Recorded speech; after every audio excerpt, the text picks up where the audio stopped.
はい、皆さんこんばんはです。で本日も、ゲーム実況の方をしていきたいと思います。深夜ですね。申し訳ございません。ちょっと仕事の関係でね、なかなかちょっとお時間が取れなかったのでね、深夜にやりたいと思います。すいませんでした、本当に。なかなかね、帰ってくる時間がね、ちょっと遅くて。で、今日は前回の続きですね。前回の続きを、やっていきたいと思います。前回は、あれですね。ビルとの戦いが終わって、車が破壊されたところですね。はい、皆さんこんばんはです。あ、ちょっとお待ちください。あ、そっか。これチャットのちょっと調整しましょうか。チャットの調整。こんな感じでいいかな。こんな感じで。このぐらいだとみんなのチャットが表示されますかね。はい、じゃあこんな感じで。深夜のね。深夜のに関わらずお付き合いありがとうございます。ツイッターでもつぶやきましょうかね。じゃちょっとツイッターでもね、ちょっとつぶやきたいと思います。なんだっけ、知らなかったって言われてしまうとね、ちょっと辛いのでね。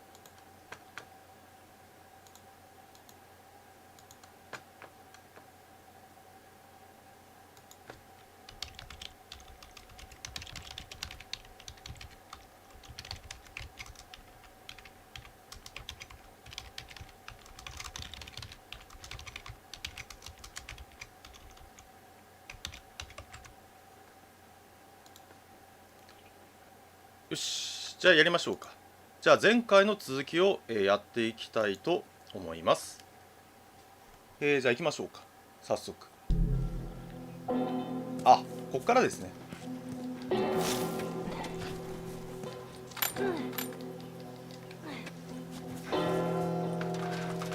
ちゃんと映ってますかね。老けてる。できたな。なかなかうまく吹けてるじゃないか。ちょっとお待ちくださいね。あれ、画面動いてます？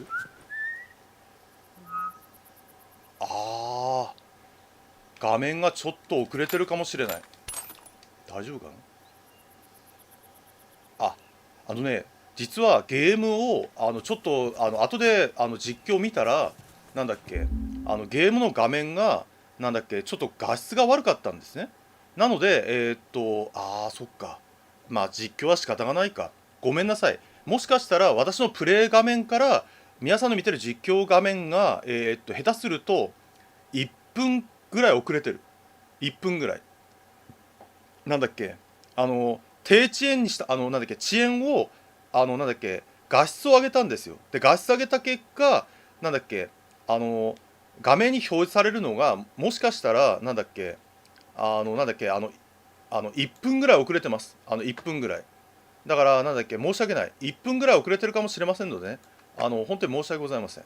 だからちょっと私が喋ってる内容となんかみんなが見てる画面が少しずれてるかもしれませんが、ご了承ください。深夜のゾンビですね。じゃあやっていきましょ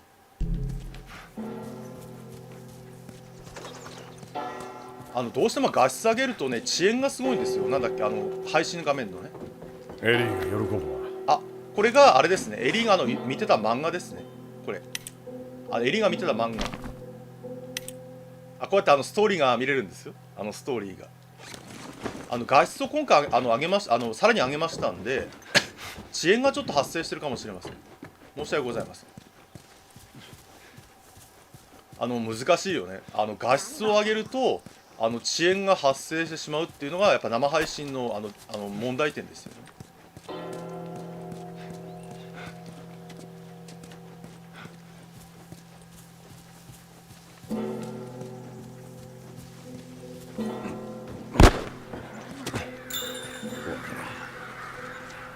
エリー、かがめ。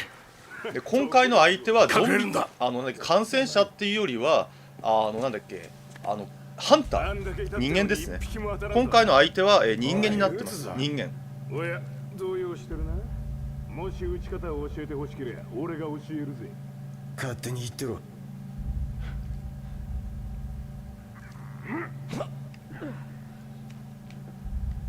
あいつはどこ行った？なぜいない？奴らは道路を張ってる。またよそ者を捕まえてくるかもな。銀行発見か、ラッキーな奴らめ。待ってる間食い物でも探してこい。ここは何もない。進もう。今回の相手は人間です。人間っていうか略奪者ね、ハンター。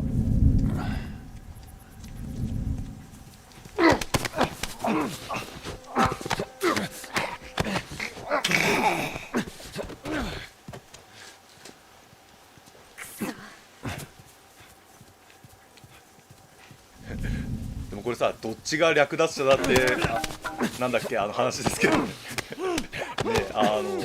どっちがね、だってなんだっけ、ハンターから見たらジョエルたちが略奪者じゃないかっても見えるしね。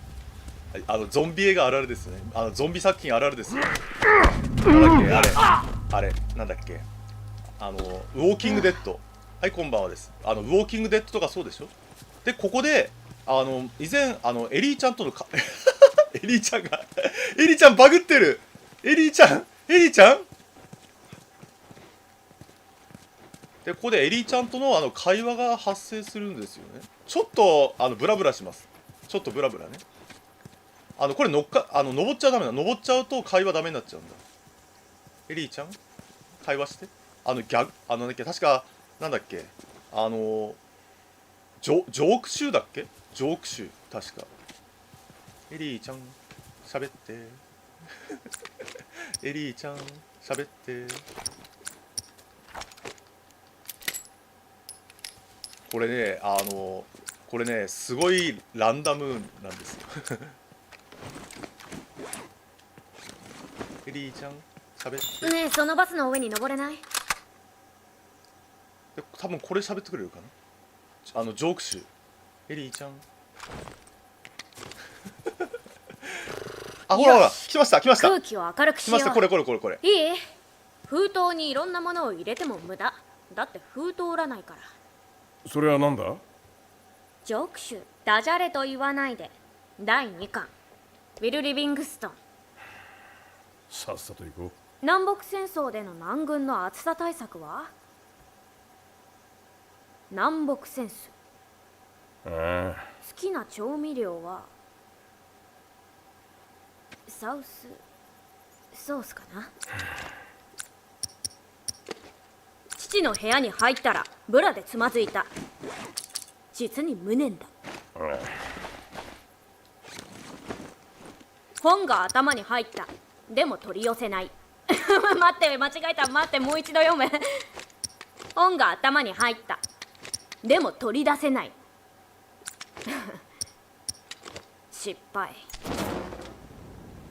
長く続いた夫婦の離婚をなんて言う？マンネリ婚。ひどいジョークだ。最悪。自分で意味分かってるか？いいけど。もうネタ切れよ。次は？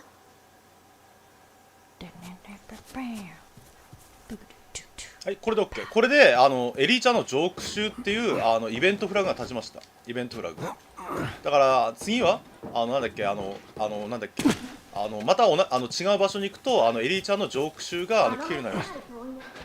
でも行くんだ。確かここでも会話があった。会話っていうか、ここはイベントかな。あれ、チェックポイントなのに兵士がいないんだね。ほとんどの隔離区域じゃもう検問なんてやってないんだ。要はなんだっけ、食料をくれだって。これですね。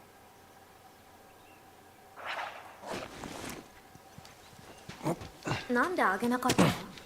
そこをつくこともあったが、大抵は出し惜しんでた。ボストンじゃ一度もなかった。いや、しょっちゅうあった。要はなんだっけ、市民と軍の対立ですね。なんだっけ、市民からしたらもっと食料くれって言うんだけど、軍的にはそんなにあげちゃったらそこついちゃうでしょ。だからなんだっけ、出し渋ったんですね。で出し渋った結果なんだっけ、市民が軍は食料をなんだっけ、要はなんだっけ、独占してるっていうので暴動が起きちゃったんだね。の女が随分粘りやがった。あんなタフな女見たことないぜ。他の連中は数分で片付いたのに、あの女は追い込むのに5時間かかった。本当かよ。まあそういう時もあるな。そうだな。あの女は俺たちが戻ろうとしたところを撃ってきた。バカだよ、逃げりゃいいのによ。で、もう2人が応戦する間、俺はライフルを取り女の頭を狙って撃ったんだ。バーンって、それで終わりさ。なんだと？あの女を捕まえてりゃ仲間にできたのに。バカ言うな。あの女に寝首かかれるだけさ。ちなみに女性は貴重ですからね、女性は。だから女性をそんな簡単に殺めちゃいけませんね。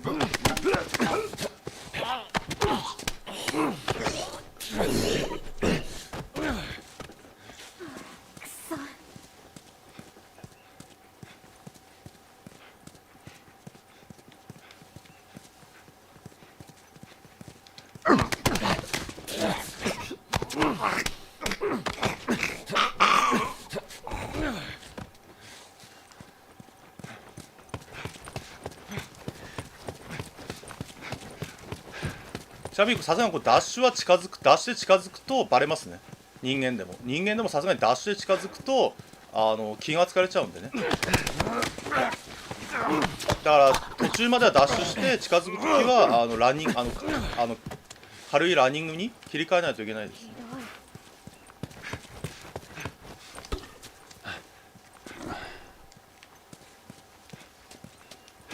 確か張り紙かなんか、あ、これ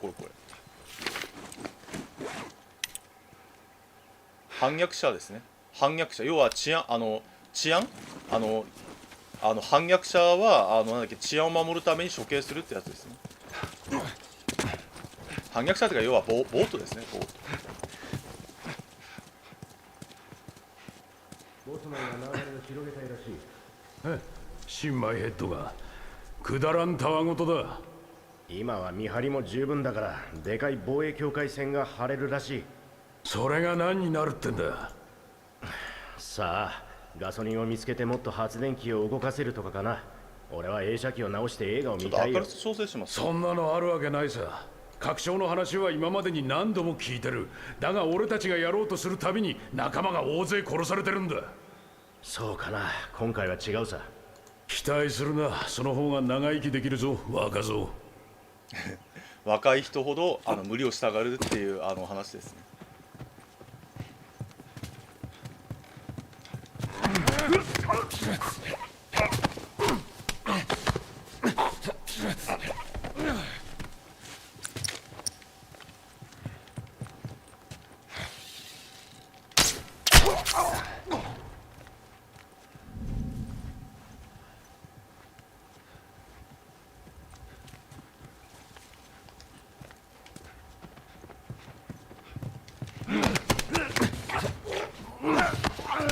で向こうから来るんであんな感じでスルーですね。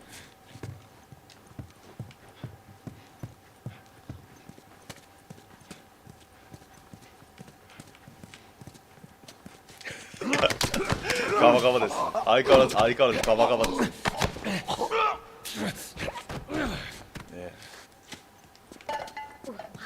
でここも上級になるとダッシュすると2階にバレますね。2階に。なのであ、弓矢あれか。弓矢回収できるかな。あ、やったぜ。あとゴブリンバットですね。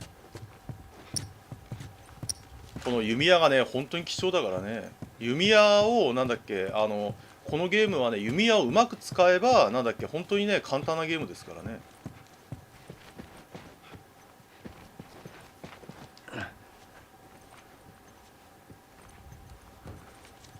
あ、やべえな、行っちまったな。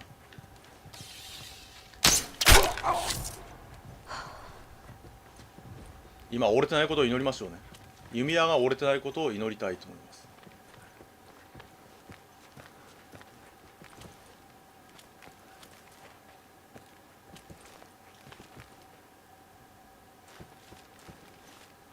来ましたね。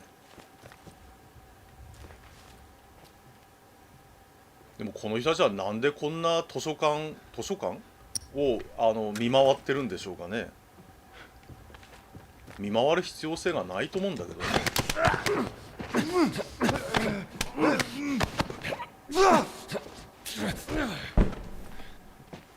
あとこういう大都市だと食料の問題が一番でかいですよね。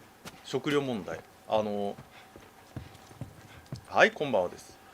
食料問題。あ、折れちゃってますね。あー、もったいない。なんだっけ、田舎だと畑とか何かからが食料作りますけど、なんだっけ、大都市だとね、それができないからね。あと1体ですね。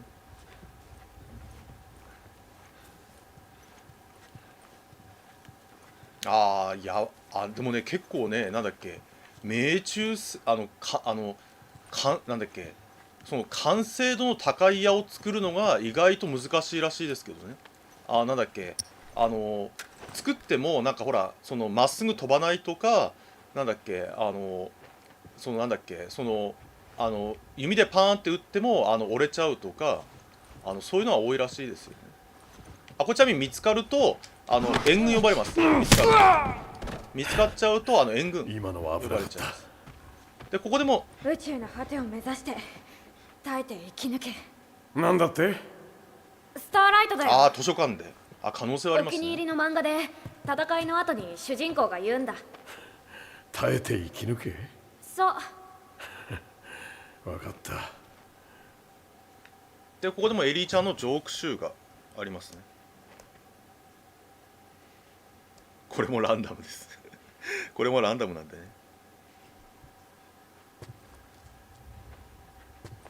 エリーちゃん、エリーちゃん、ジョーク言って、ジョークエリーちゃん、エリーちゃんこのなんか超ランダム要素、これ気がつかないよね絶対に。エリーちゃんを後ろから追いかけて、ゆっくり追いかけて、ジョークを言ってもらうのを待ちましょ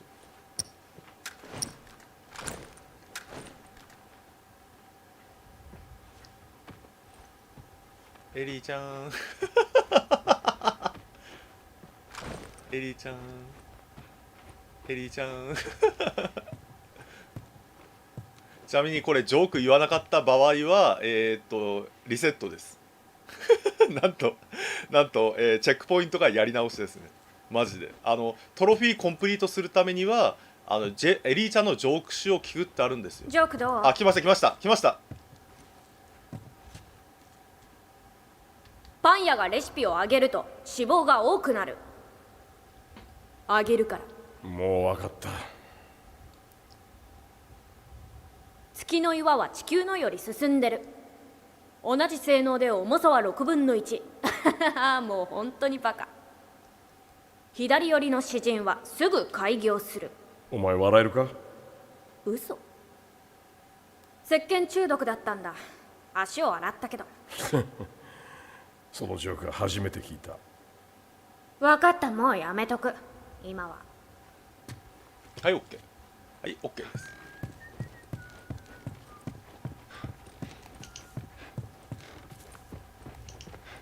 いや折れちゃってますね。もったいない。ほんと矢がね折れちゃうのがねもったいない。ちなみに最高難易度だと本当にね矢がね異常に大事だからね、最高難易度だ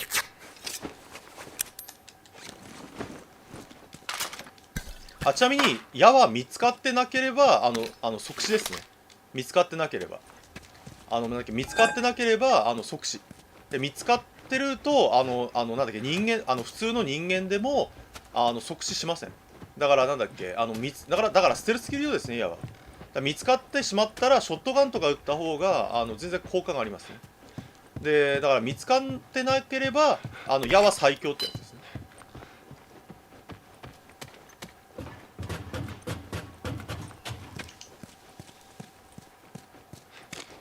でここに、これですね、ファイヤーフライのタグがある。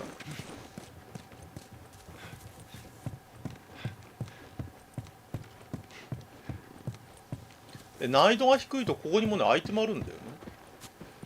まあいいかな。難易度が低いとね、この辺にもアイテムがあるんですね。アイテムが。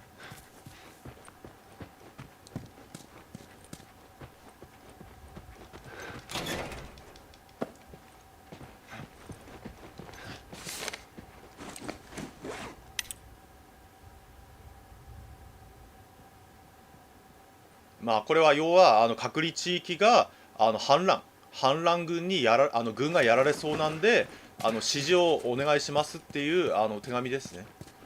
ほら結局なんだっけ軍隊って強いんだけど隔離地域の一般人の方が多いから結局負けちゃったってやつですね。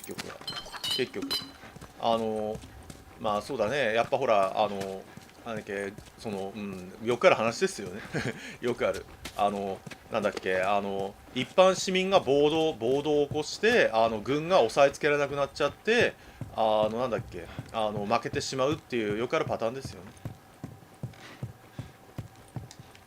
ここにもアイテムがないね。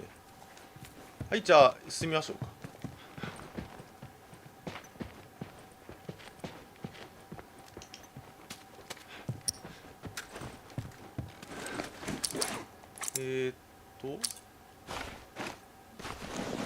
作れます。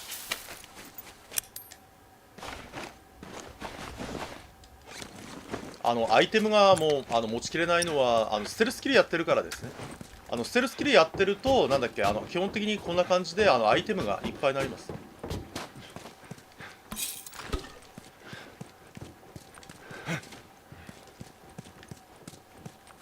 エリーちゃん来たかな。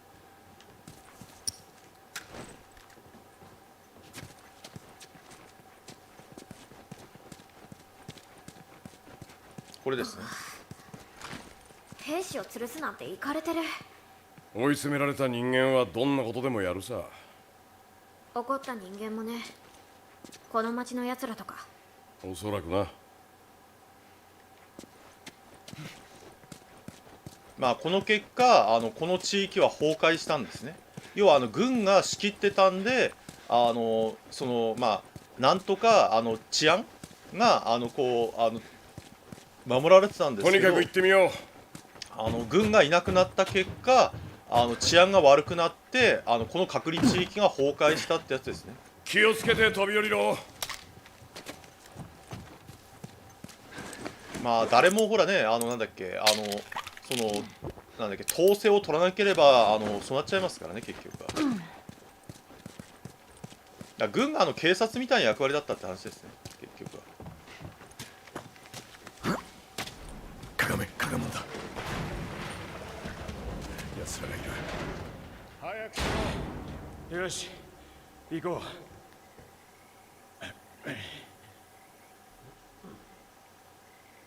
う。よし、見つからなかったぞ。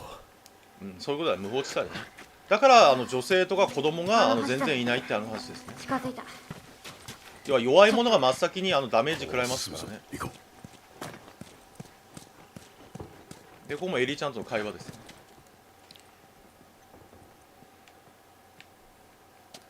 あれあの人ガリガリだね。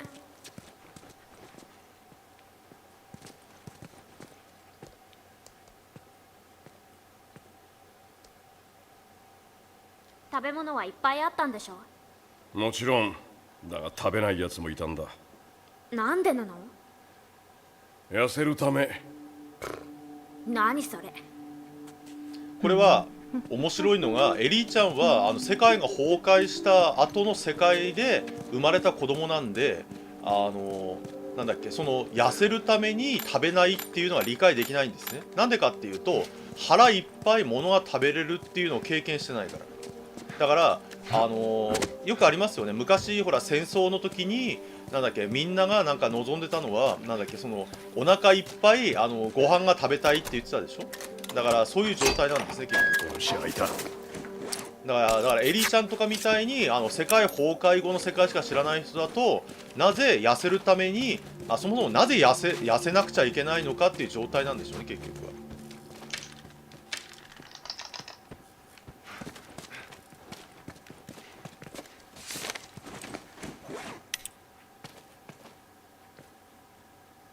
これ多分この復讐の時が来たってあるでしょ、これエヴァって人が。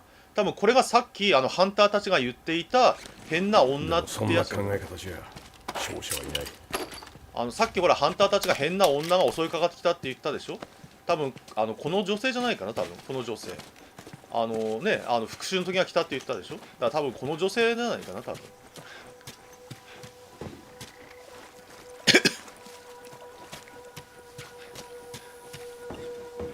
ジャンプじゃ無理。持ち上げてくれたら板を運ぶよ。待ってろ。この先を調べる。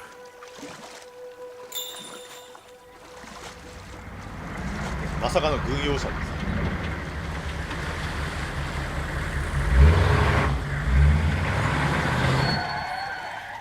なんだありゃ。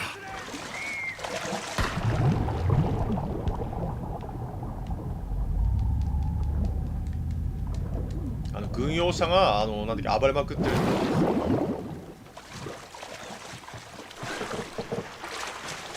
でもさ、軍用車とかって整備どうしてんだろうね、キャッハーたち。まあそれ言い出したらほらキャッハーの作品ってみんなそうだよね。ね、ガソリンのために、ね、命つらとか言ってるけどさ、ガソリンがあってもさ、車ってね整備しないと走らないからね。はい、お疲れ様です。乗れ、ホテルを通るぞ。そう分かった。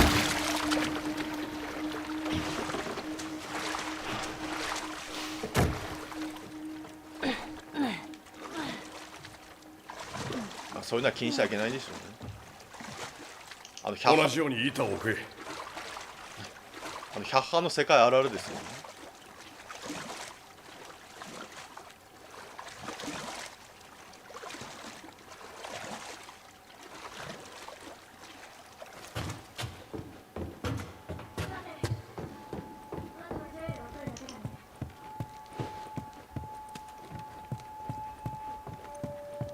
だからオイルとかね、部品とかどんどん減っていくからね。だから普通だったらどうすんだろうって話ですからね。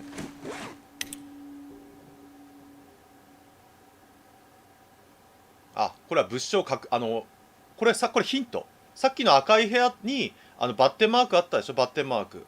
あそこに物資が隠してあるっていうヒントですね。ヒント。元整備士。ただ部品がないとどっちみち整備って限界があると思いますけどね。レストアだけでは。まさかヒャッハーがレストアしてるとも思えないしね。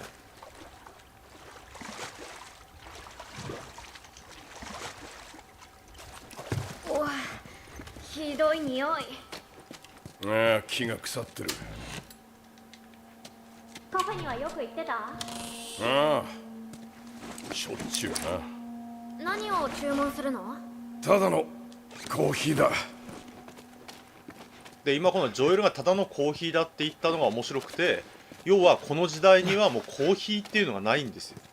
コーヒーって基本的に輸入品なんで、熱帯からの輸入品なんで、こういった世界が崩壊しちゃうとそのコーヒーとかっていうのがもう存在しないんですね、結局。ハンターがもう消えたかな？もうすぐわかるさ。問題ない、降りてこい。おしゃれ。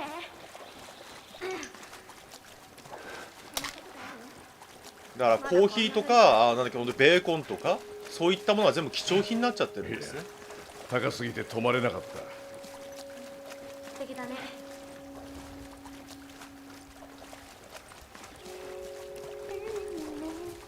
だから砂糖とかも多分貴重品ですよ、砂糖とかも。あそこから登れない？コーヒーが飲みたい。これがジョエルの嘆きですね。ね、ジョエルはほらなんだっけ、崩壊する前の世界のアメリカ人なんで、なんだっけそのコーヒーとかそういうのたしなんでた人ですからね。これはだって水が多分汚いからね。だから傷ついた状態で下水とかに入っちゃうとそこから破傷風になっちゃうからね。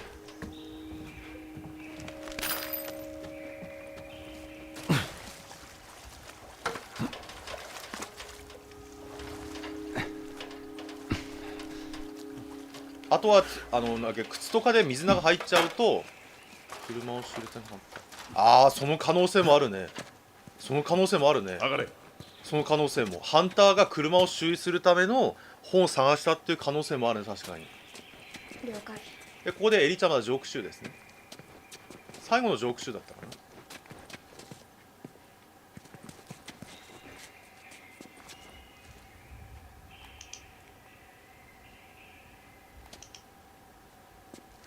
エリちゃんエリちゃんエリちゃんエリちゃんダメだエリちゃん、ここでリセットはダメだよエリちゃん。あれエリちゃんエリちゃんエリちゃん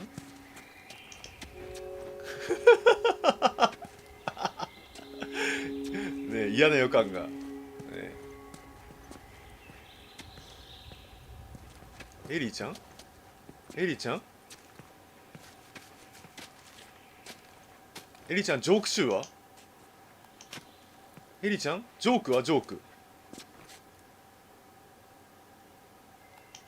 エリちゃんちょっと待って、ここでやり直すのは嫌だよ。まあここだったらそんなに大変じゃないけどね。エリちゃん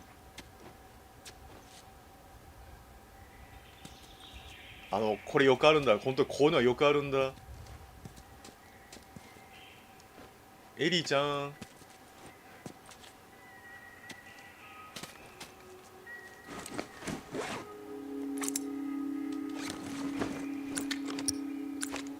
エリちゃんちょっと待ってエリちゃんやり直しかなやり直しかなもしかしてやり直しかな。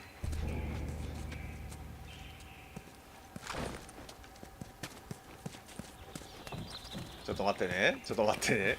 違うとこ行ってみましょうか、ちょっと。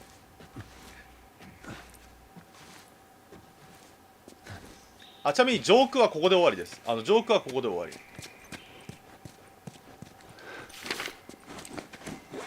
これは金庫の番号ですね。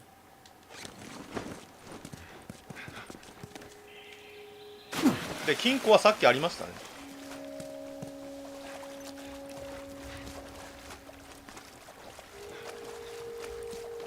ここですね。お、ナイフが強化された。ナイフがなんだっけ、2回敵をさせるようになったってやつですね。1回だけしかさせなかったナイフが2回させるようになりましたね。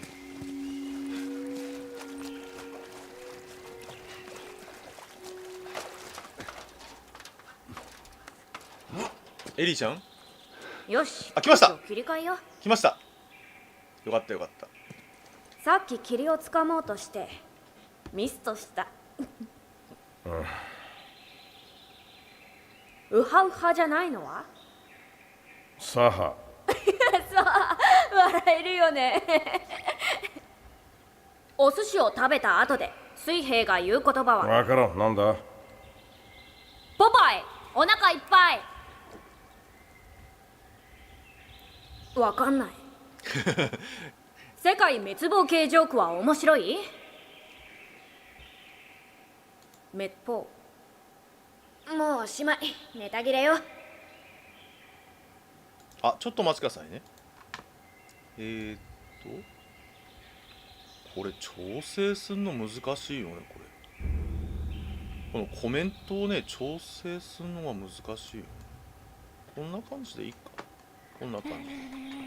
なるべくみんなのコメントを表示したいんだけど、なんだっけ、長文だとね、なんだか表示が難しいんだよね。よし、じゃあこれで OK かな。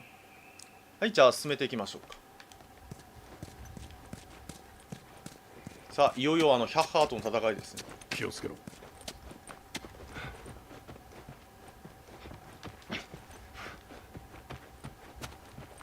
で、ここはまず、こっちですね。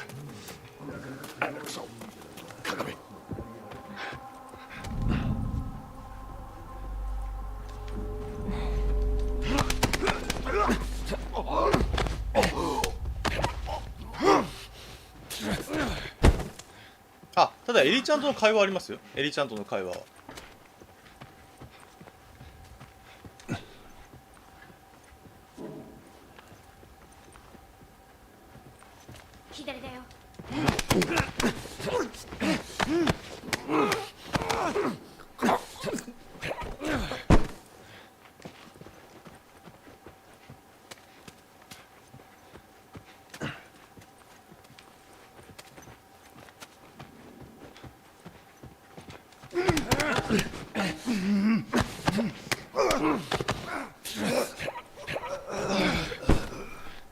であと一人が多分隣の部屋。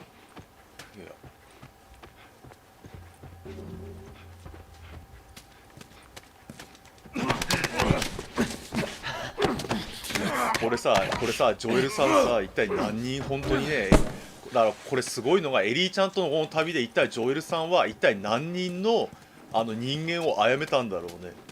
でも逆にさ、なんだっけ、これちょっと知り合いと喋ってて笑ったのが、これ逆にジョエルってさハンターとか、あとなんだっけ感染者とかいっぱい倒してるでしょ。だからこの後エリーちゃんの旅が終わった後ってちょっとはまともな世界になったんじゃないかってまた考えると面白いですよね。だからそのなんだっけ、要はなんだっけ、そのヒャッハーとか感染者をジョエルがいっぱい倒したから、少しはアメリカがまともになったんじゃないかって考えるとちょっと面白いんじゃないかな。まあ、そうなったかどうかは分かんないけど、なんだっけね、こういうヒャッハーの連中とか大量になんだっけ処分しましたからね、ジョエル。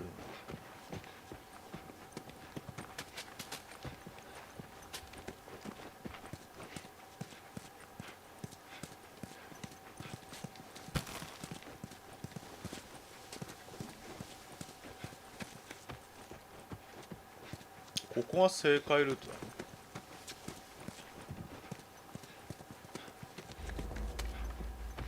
ここもねたまにバグってなんだっけバグってね、なんだっけ敵がいきなり気がついて上から来たりするんですよね。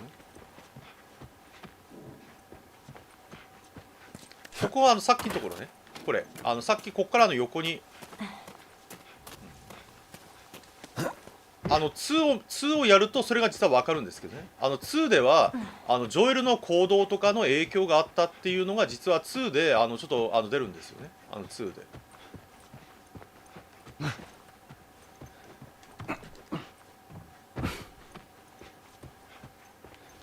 だからちなみにだからヒャッハーの世界でそうなんだっけ略奪するために人を殺めちゃいけない理由はなんだっけ最近だとなんかほらナス D とかでやってる番組見たら分かりやすいんじゃないかな。ナス D がほら無人島とかで一人で何でもやるってやってるでしょ。あれやると分かるんですけど、一人だとなんだっけ食料探しに行ったりとか行く暇なかったでしょ。だからそのなんだっけ奪うんじゃなくてみんなで分担作業するっていうのが最もなんだっけ社会を作るってことね、システムを。社会システムを作った方が生き残る確率が高いってことだね、結局は。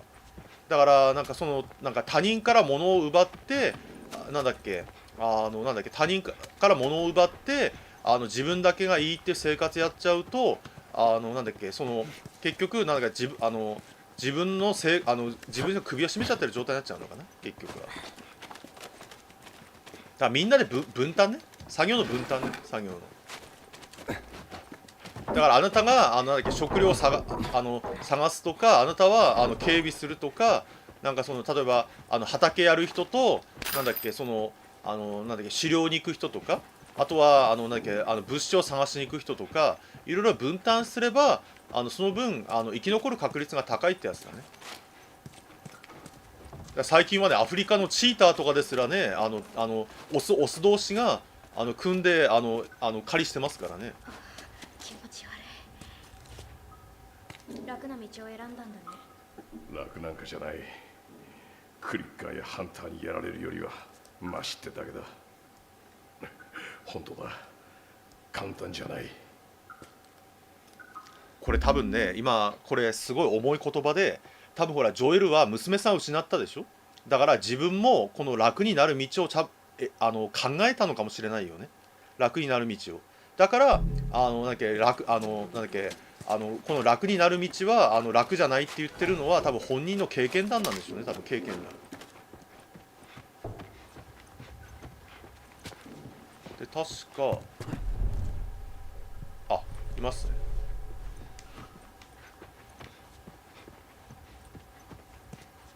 そうだね、そう水汲みをそうだね。水道とかないとね水汲みしなくちゃいけないからね。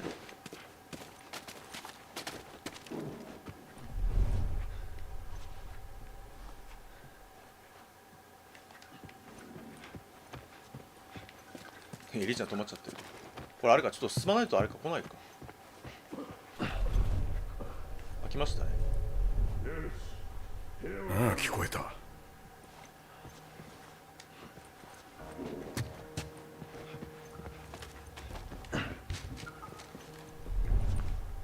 これ聞き耳が使えるからいいですね。難易度が一番高いやつになってくるとこの聞き耳が使えないんですね、これが。だから敵の位置が本当になんだっけリアルと同じで分かんないって状態になっちゃうんです。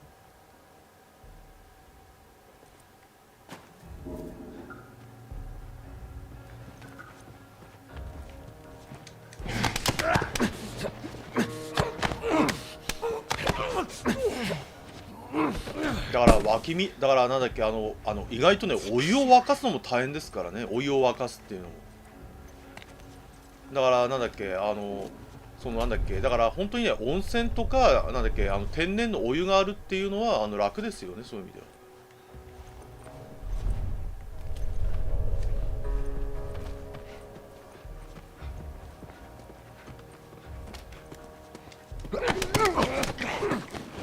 だからお湯を沸かしたりその綺麗な水を飲むとかね。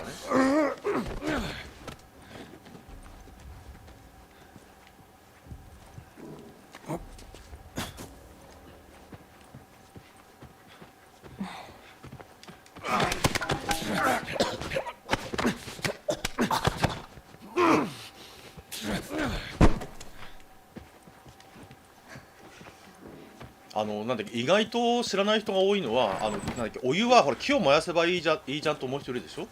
でもね木って意外とねなんだっけその探すの大変なんですよね、意外と木ってなんだっけ特にこういう街中だと木がないからねなんだっけ例えば路地に生えてる木とか燃やせばいいじゃんっていう人いるんですけど生木要は薪じゃないから火つかないんですよ、なかなか。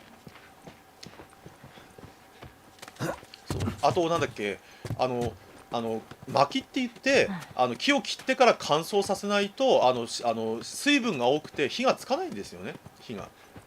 だからなんだっけ薪割りやってる人に聞くと分かるんだけど、薪って実は1年から1年半ぐらい乾燥させるんですよ、実は。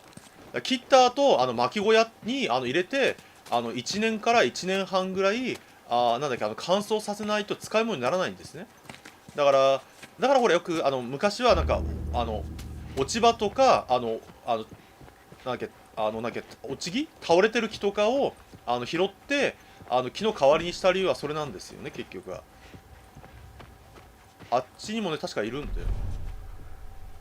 いますね。まあいや、あっちはもう倒さなくていいですね。さあで次は久しぶりにあれですねなんだっけ感染者ですね。感染者。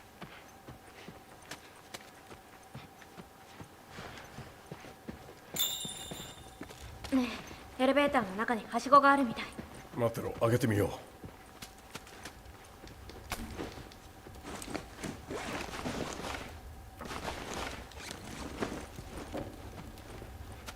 イチョウはそうだね、燃えない。う。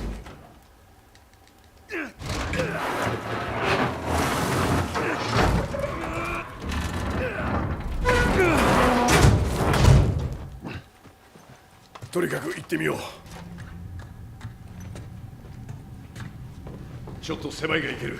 まあそう考えるとなんだっけやっぱガスとかなんだっけ石油っていうのは素晴らしいエネルギーですよね。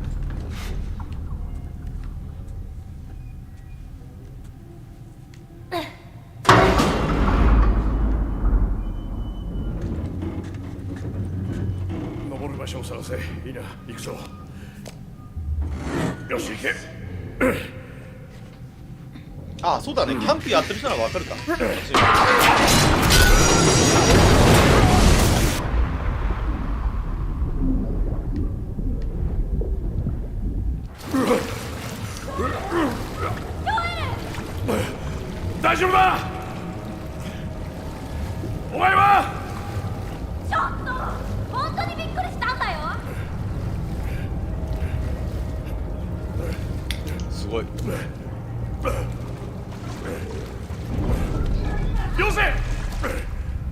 そこにいろ。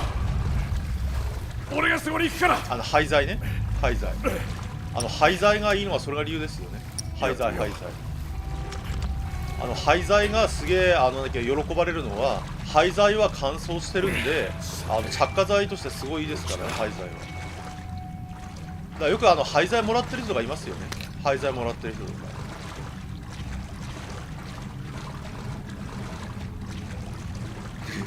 本当だよね。普通ならね、多分ね、普通の人はね、なくなると思うよ。あんな高さから落ちたら、あっちはまだ行ってなかった。なんだっけ、よくて、なんだっけ、よくて、どっか、骨折るとか。ジョエルは、不死身ですか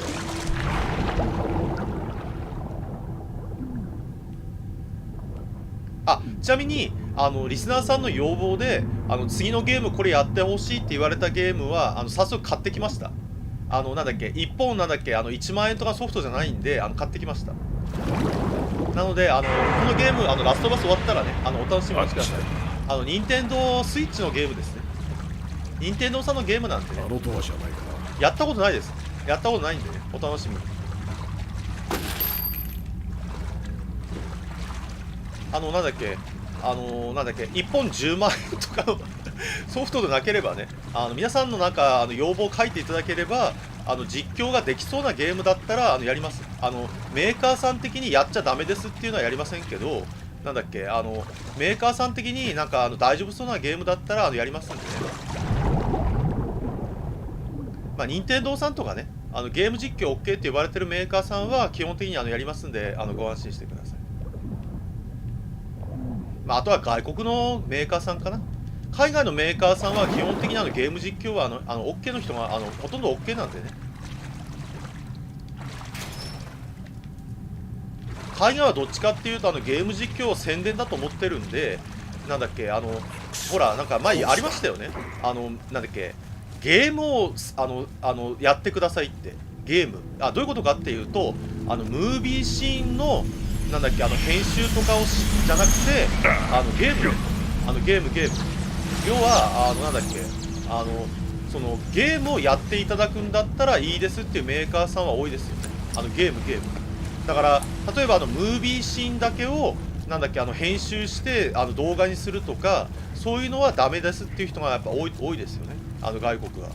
だからゲームをアピールしてもらえるんだったら、なんだっけ、やってくださいっていうメーカーさんが海外は多いですよね。まあそれだけ自信があるんでしょうね、結局は。自信がなんだっけ、俺たちのゲームはなんだっけ、見てもらったら絶対になんだっけ、やっていただけるっていうだけのその自信があるんでしょうね、自信が。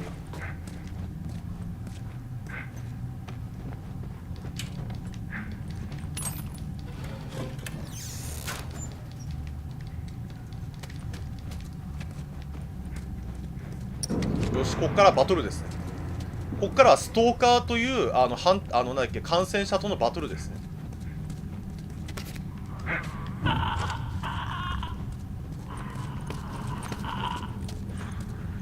さあ来い。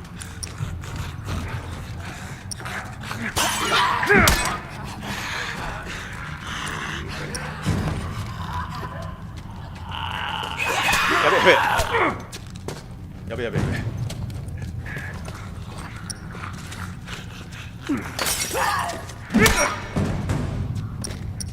あとショットガンでやろう。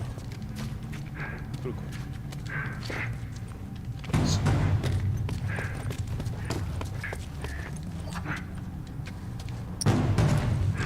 来るか。これがストーカーって言って、なんと耳も良くて、なんだっけ、なんだっけ、足、なんだっけ、耳も良くて、なんだっけ、目も見えるっていうとんでもねえやつです。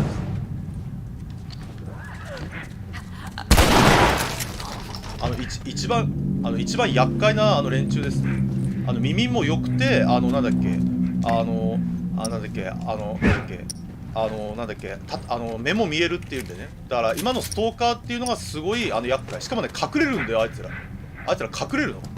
だから隠れるんで、なんだっけ、こっちが本当に気がつかないっていう時もあるんですね。一番多分厄介な敵です。普通感染者ってなんだっけ、耳はいいけど目が見えないとかなんですよね。だから今のクリッカーは目が見えて、しかもなんだっけ耳もいいからすごいねなんだっけめちゃくちゃめんどくさい的です。頼む。よし、さあじゃあこっからがあれですね、お祭りです。で、今電源が入ってない電源で電源入れるってことは、エンジンの音がするんで、一気に感染者が来ますね。感染者が。でここはあれですね、なんだっけエンジンかけたらちょっとしばらく、待機します。待機してから行くと敵との遭遇がほとんどなくなります。これもしねまっすぐ向かうと急いで向かうとなんだっけブローターがいるんで大変なことになるんですね。だからちょっと待機します。ちょっと待機ね。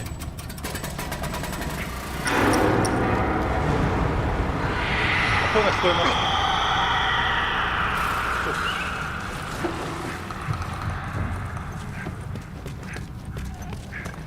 ね。いましたね、ほら、ストーカーいますよね。あんな感じ。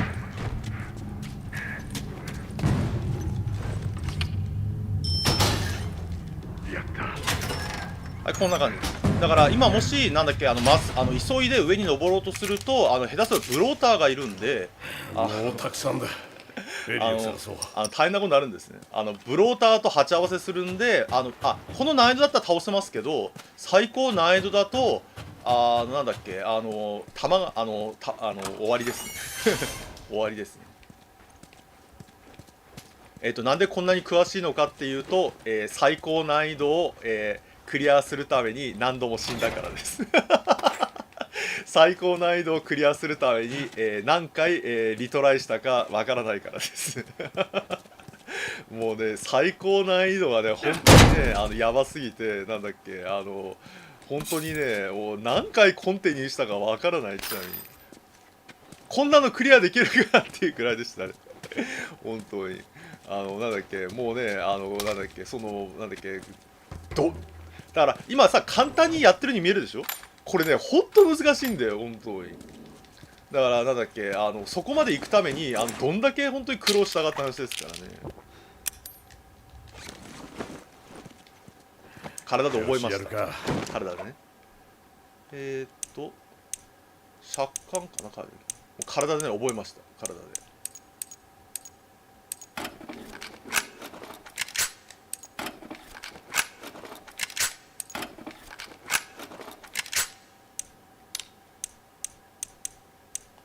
OK です。できたかな。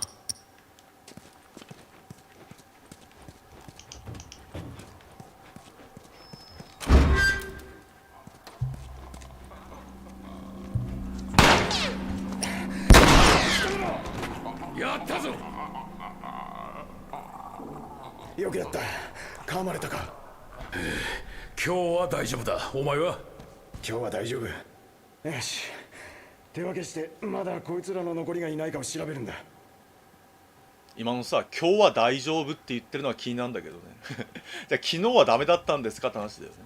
で昨日はダメだったってことはこの人たち噛まれたんじゃねえのかなってちょっと思いますね。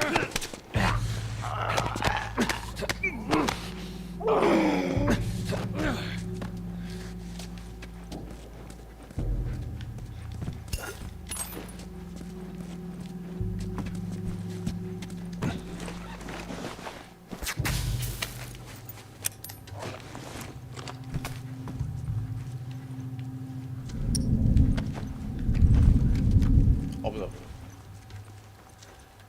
で今いました。多分あいつがこっちに来るんじゃないかな。でどっちに行くかだね。こっちに来るか向こうに行くか。向こうに行きましたね。でこれ鍋あるでしょ。これ鍋。これ鍋に触れると見つかりますね。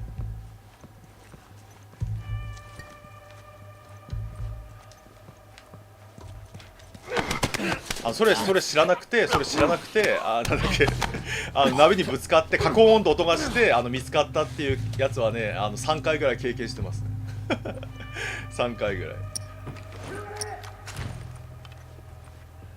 腹抱えて笑いましたよさすがに。で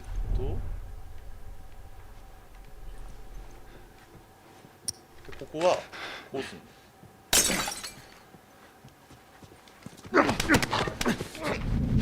あ、見つかる。あ、ダメだ、見つかっちゃう。あ、やった。あ、見つかった。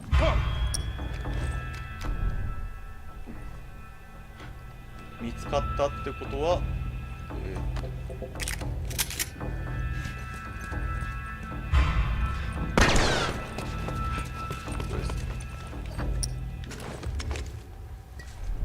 でこれをぶつけてひるませましょう。来るかな。あれ来ない。あー、止まっちゃってるね。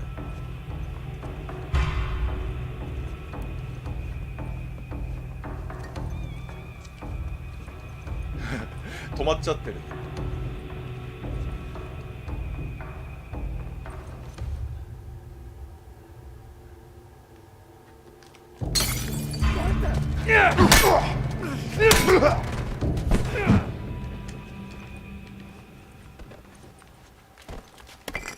あれ、もう一人ぐらいいなかったっけ。あれ二人だけだっけ。あ、まあいいや。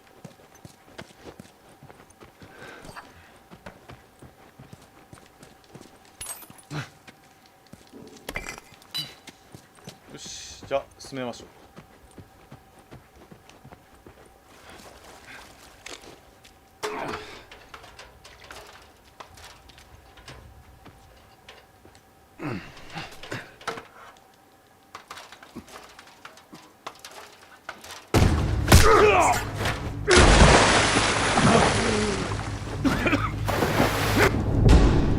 ここで QT です。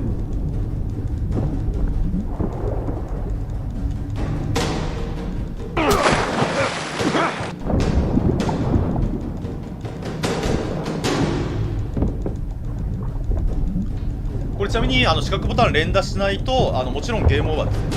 ゲームオーバー。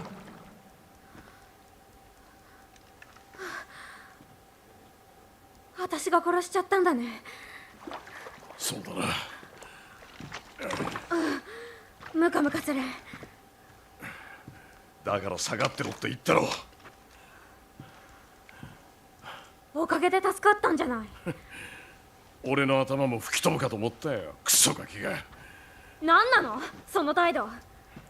ありがとうぐらい言えば。お前のおかげで俺は助かった、大変だったろって、それぐらい言ってくれてもいいでしょ。もういい、行くぞ。分かったよ。これちなみになんでジョエルがありがとうって言っちゃいけないのかっていうと、人を殺したことに感謝しちゃうのがまずいからですね。やっぱほら娘さんと多分重ねちゃってるんで、その人を殺すことに感謝をしちゃいけないってやつなんでしょうね、多分。だからなんだっけ、ジョエルはそのありがとうって言えなかったんですよね。まあどっちかっていうとこのエリーちゃんをなんかその娘さんに重ねてる部分がありますからね。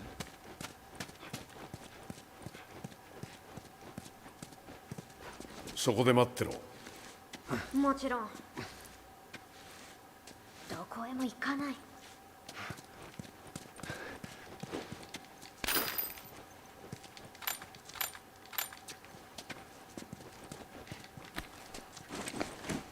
あ、これあれですね。エリーちゃんの漫画ですね。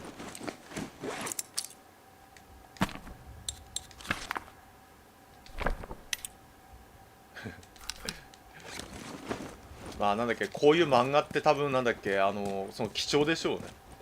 ただ貴重だけどほら、なんか漫画を描く余裕なんてないからね、もうこの時代になると。ああ、そうだ、不器用、まさに不器用ですね。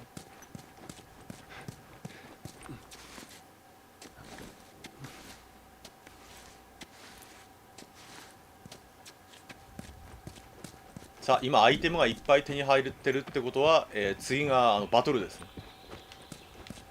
早くここから出て橋を見つけないと。どこに行けばいいの。こいつがうんざりだ。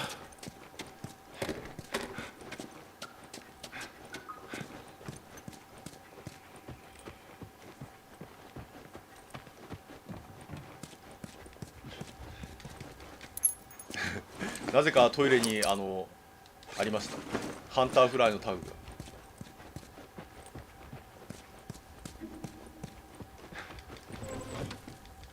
ああ、そうだね、印刷もできないしね。昔はね、そうだ、なんだっけ、今みたいにコピー機とかない時代って、昔は本当に学校の先生とかってすいません、プリント配るために吸ってたんですよ。知らない人も多いのか。昔はなんだっけ、プリントを印刷するコピー機とかなかったんで、するんですよ。そうか、そのするが知らないのか。プリントごっこもわかんないか。昔はそのなんだっけ、たくさんの生徒に紙を渡すためにプリントをね吸ってたんですよね。うわ、これ見て。そいつは背景だ。みんなそれの前で写真を撮るんだ。ええ、そんなの知ってる。分かったよ。言いたいことがあるんだろ。さっきは逆らうつもりじゃなかった。でもずいぶん長くかかってたから、何かそう、カリバン、そうそう、カリバン、カリバン、問題が起きたかそうと思って。そうそう、ガリバン、そうそう、ガリバン。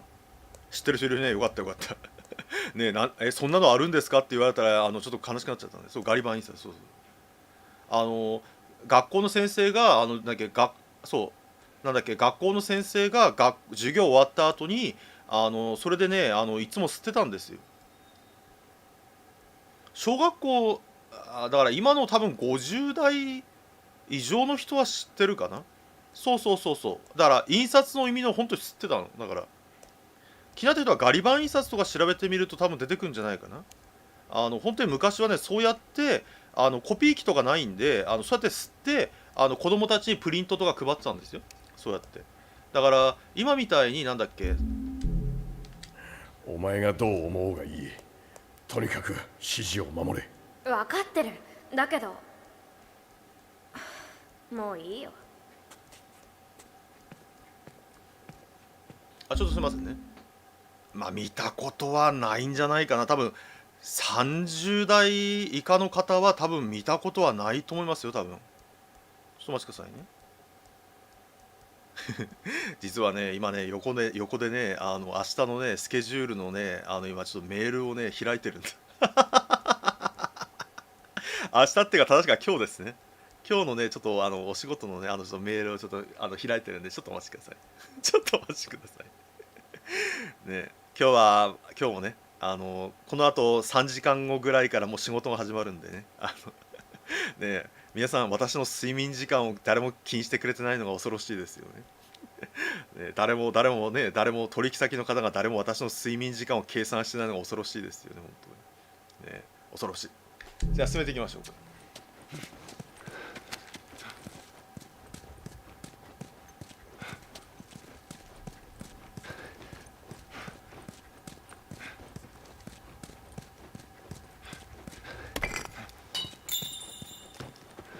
あのドアから出られそうだ。上への行き方がわかるか？これを使って通れるかもな。まだそうか、アートとかでやる人はいるのか。おい、手を貸せ。私で役に立つかな。エリ押せ。やってる。もっと押せ。これでどうよ。この辺ちょっとなんかゴンさんの声に聞こえますよねね、この辺ちょっとゴンさんね、エリちゃんの声優さんがハンちゃんなんで、なんだっけ、ハンターハンターのゴンさん、ゴンちゃん、ゴンと同じ声優さんなんですよね。たまになんか声がゴンさんに聞こえるのはそれが理由ですね。同じ声優さんですからね。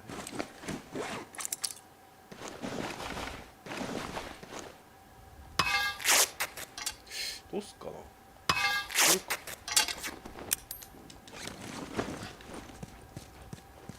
さあ次はね、いよいよあれですね、ハンターとの、大乱闘ですね。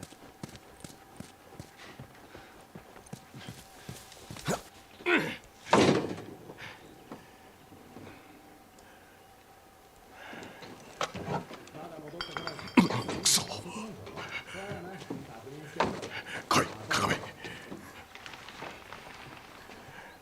よく聞け。俺はあいつらの間を突破する。私はお前はここにいろ。ばっかじゃないの。二人でやった方がいいに決まってるのに。分かってる。銃には自信がありそうだったな。こいつは使えるか？ああ、撃ったことあるっちゃあるけど、相手はネズミ。ネズミ？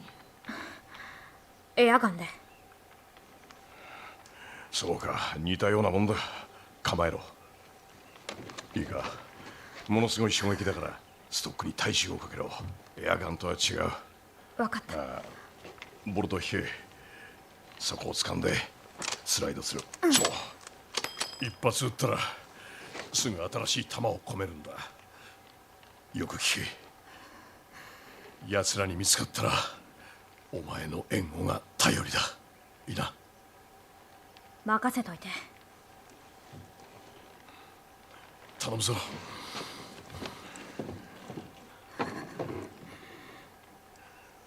確かにさっき俺が助かったのはお前のおかげだよ。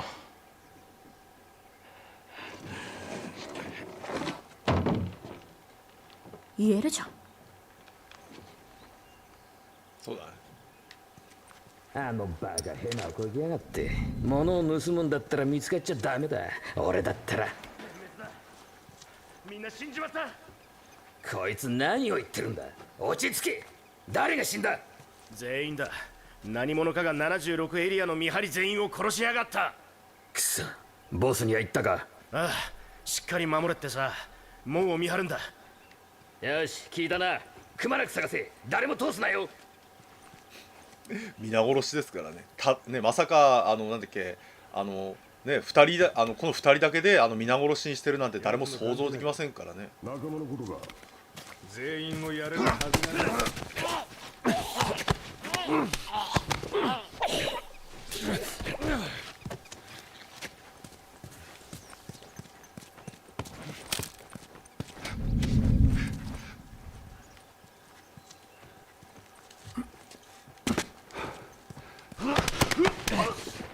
そりゃそうだよね。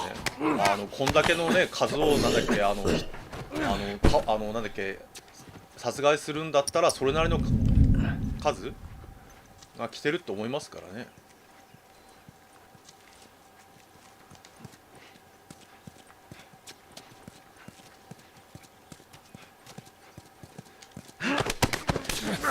ちなみにここたまにバグって敵の配置がおかしくなる時ありますね。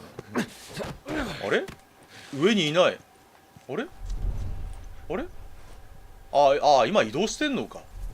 ほら普通だったらなんだっけ上に移動してるでしょ。あれがもうとっくの前にそこに行ってるんだけど、バグってたまにね、なんかこのバグが怖いんだよね。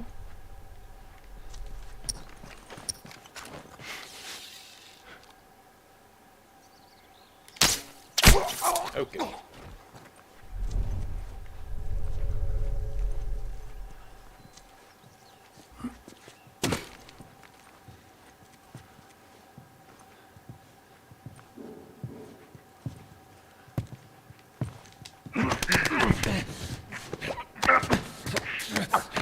たまにバグってなんだっけ敵が動かない時があるんですよね。それがね一番困るの。敵がね動かないんですよ。敵が動かなくて固まっちゃってる時あるんですよね。回収できるか。あ、できるできる。やったね。弓矢が折れないのが一番なんだっけ嬉しいですね。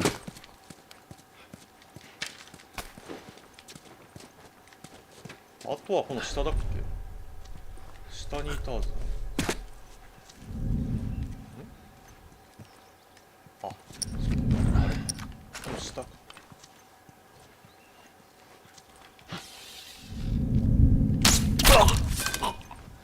でもう一人いたはずだな。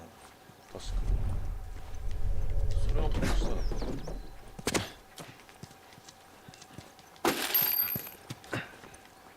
折れちゃった。やべえ、見つかった。で見つかるとエリーちゃんが援護してくれますね。やつはどこ行った？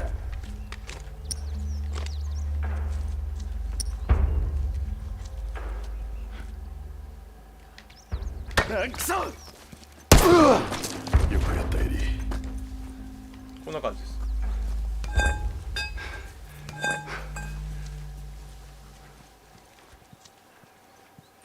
あんな感じで見つけるとなんだっけエリーちゃんが援護してくれます。あ、ほら始まった。見てください、固まってるでしょ今。動いてないでしょ。あんな感じ。バグりました。これなんだっけ、はい、ほら敵は動かないでしょ。これが一番困る。これがこうなるとなんだっけ敵が固まっちゃってるところがあるんだよね、たまに。参ったねこれ。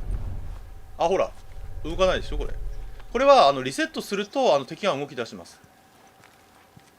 だからリセットしない間はずっと敵がここで動かない状態ですね。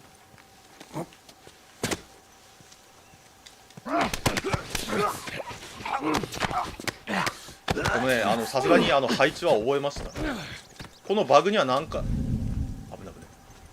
今湧いたでしょ今湧いたでしょいきなり。そう、これが問題なの。今湧いたでしょいきなり。バグってますね普通なら巡回するんですよ。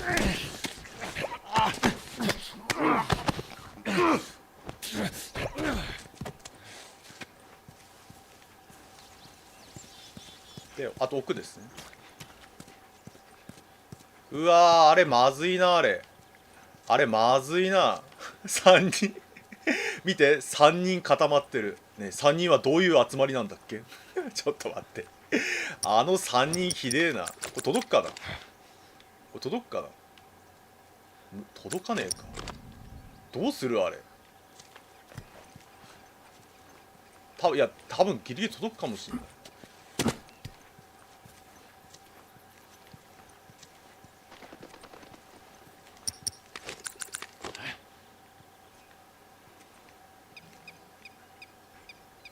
この辺からくそやばい。はい、オッケー、ね、ピタゴラスイッチですねピタゴラスイッチですね。さすが爆弾最強だぜ。あと何人だっけ。あ、動き出しましたね。動き出しました。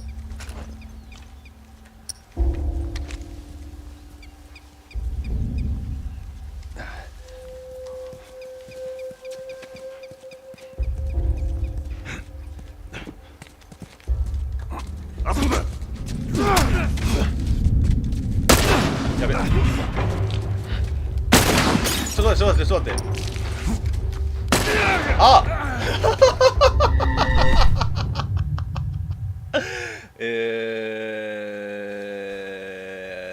何も言うことはないいいね。今の日であんなとこで見つかんのかい。あれこれどっから始まるんだ。やばい、一番やばいパターンじゃんこれ。見て、敵がほら密集体系で来てるよこれ。うわ、一番やばいってこれ。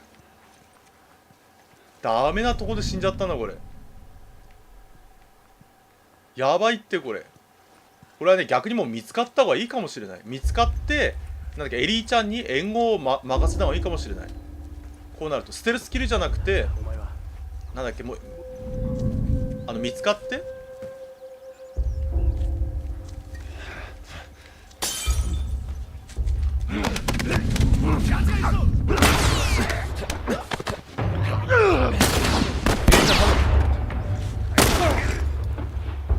エリちゃん頼むよ。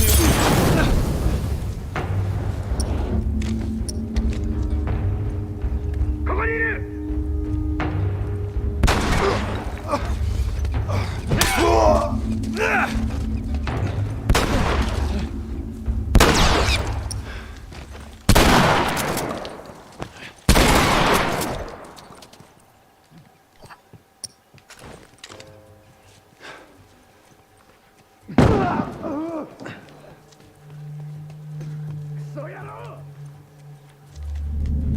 くそ。向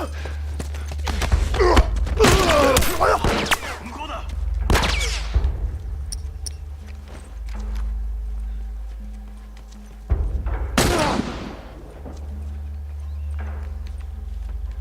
だから見つかっなんだっけ、ああやってエリーちゃんに援護を任せると楽です。あ、ほらあんな感じで。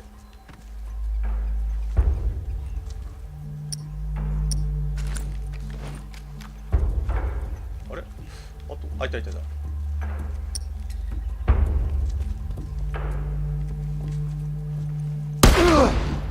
いね、さすがエリーちゃん強い、ね、エリーちゃん最強。よし降りてこい。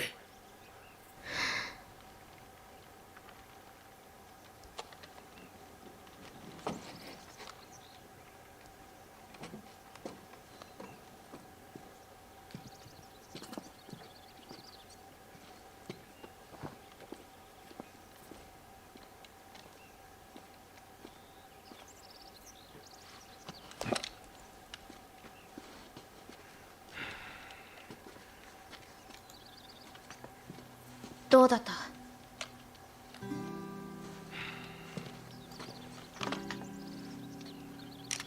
小さいお前にはこっちの方が合う。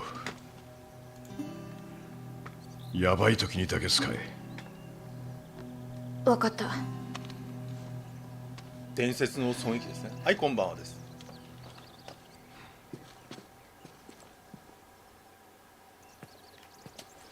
安全装置がオンだ。外し方わかるか？分かってる。おういいか。ちゃんと注意するんだ。これはジョエル、気をつけるよ。分かった。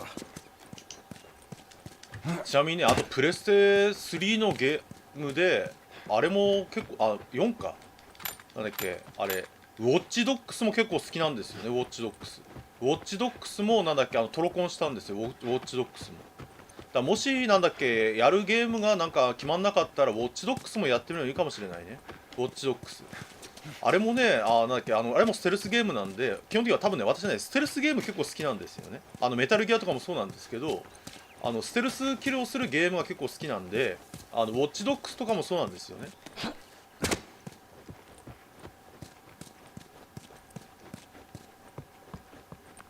やっぱこうなんだっけ、騙し討ちみたいにするゲームって面白いですよね。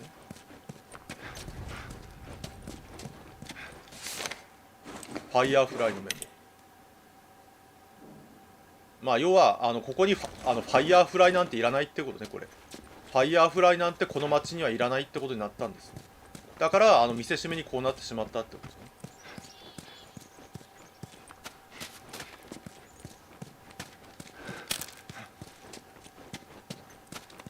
こんなもんかな。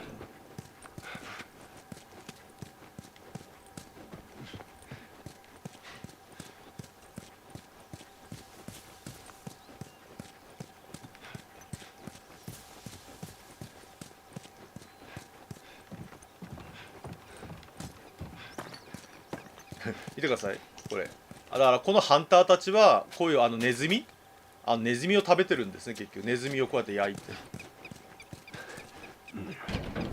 まあネズミぐらいしかバイオはね、実は後でアビオさんなんだっけ、1から5まで上げます。ニコYouTube にもバイオは実はもうすでになんだっけ、1、2、3、なんだっけ、4、5までやってありますすでに。だからそれ後で動画上げますんでお楽しみに。だからやるとしたら6とかからかな、6とかだから6と7となんだ678か。もうね実はね1から5までやってあるんですよ実は。後で動画 YouTube の方にねアップロードしてきますんでね、お楽しみにお待ちください。手を貸してくれ。ちなみにバイオハザードのリメイクの2はRTA とかやってましたなんだっけ、動画投稿をちょっと休んだわけじゃないんだけどRTA とかやってたんですよ。結構やり込んでましたね。ちなみにリメイクの2もなんだっけ3もトロコンしました。もちろんやってみよう。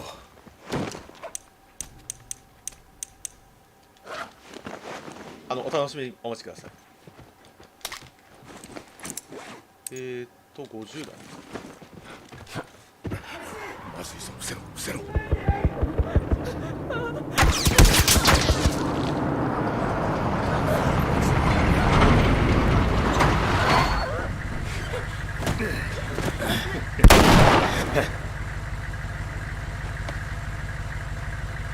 忙しいよな最近。なんだってさあ食いもんはボルグツだけか何もねえ行くぞ多分なんだっけ深夜クラスだったら世界一位ですね深夜クラス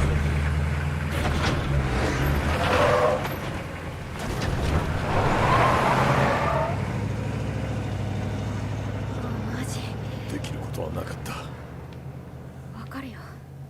だけどもうとにかくあの橋だ。オーケー。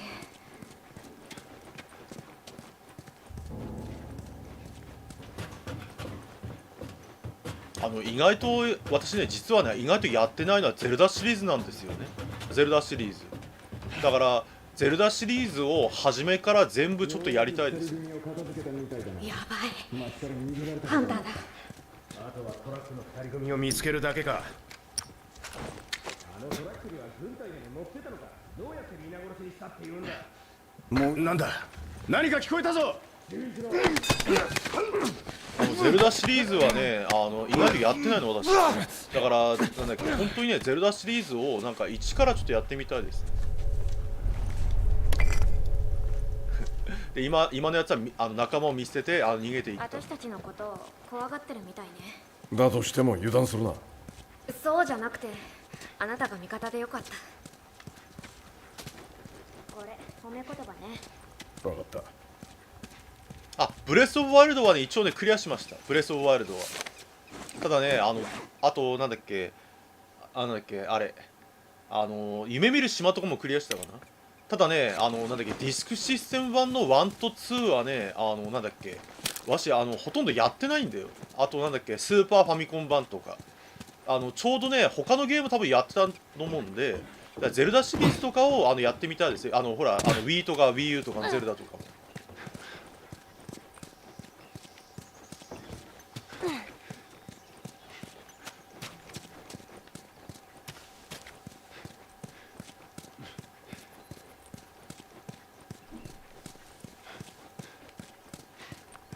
ここか。イーストサイドから連絡があった。まだ見つからない。マーケット通りは今連中が車で回ってる。期待しよう。奴らが現れることを祈るよ。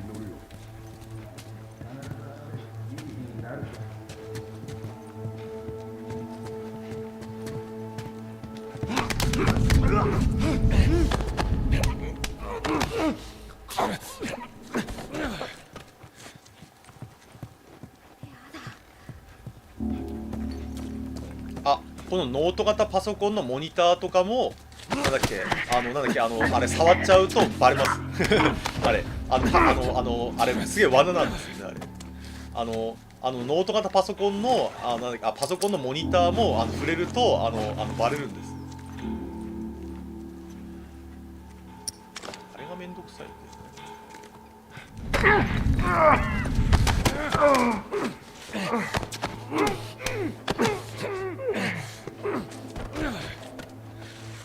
ね。実はなんだっけ90年代とかはちょっと仕事が忙しくていくつもゲームができなかったんで、基本的になんだっけ何かのゲームを1本やってると他ができなかったのかな。多分なんだっけ結構意外とねゲームはね本数はねやってないんですね実は。でなんだっけ今度は00年代に入ってくるとオンラインゲームやってたんで意外とねゲームのね本数はやってないんですよ私実は。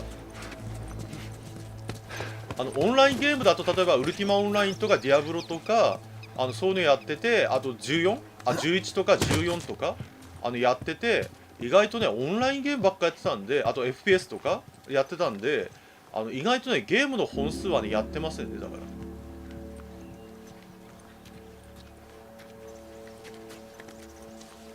あれ固まっちゃってる。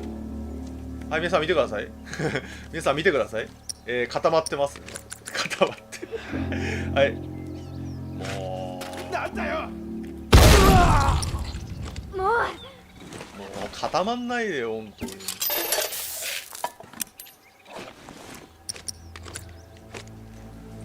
ちなみにああやって固まった場合はあれ時はどうだ。固まった場合はリスタートするといいです。なんだ、そこにいた。2人いますね。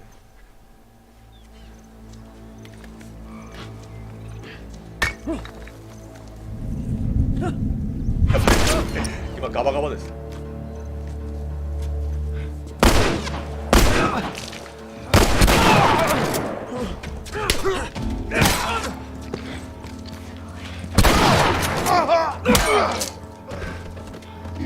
ガバガプレイなし。もう耐えて生き抜け。何？ああ、漫画だな。ここで会話ですね、確か。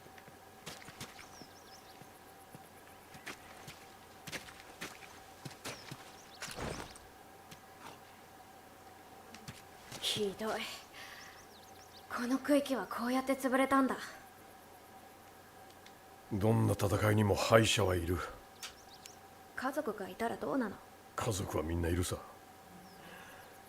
あまり気にするな。そんなこと無理。まあこれが要は軍ですね。軍だから軍を処刑してなんか自由を求めた結果治安が崩壊したってやつですね、結局。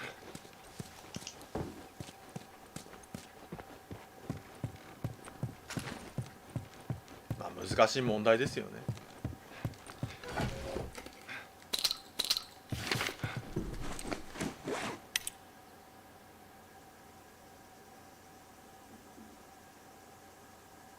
これがさっきの50口径の砲台っていうのはさっきの映ったやつですね。軍用車ですね。軍用車。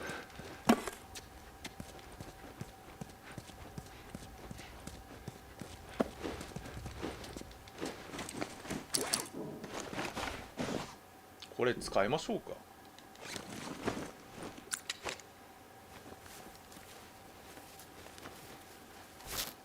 だからこの辺が難しいですよね。なんだっけ、秩序となんか平等と秩序ってやつですよね、結局は。平等と秩序。ここも隠しですね。開いたぞ。ちょっと刃物はなくなってきたね。刃物はなくなってきたんで刃物は節約しましょうか。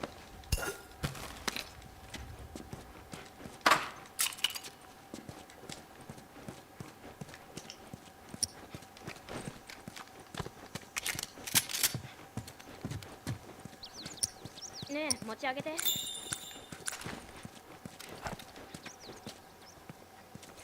さあ行くぞへ。オッケー。よくやった。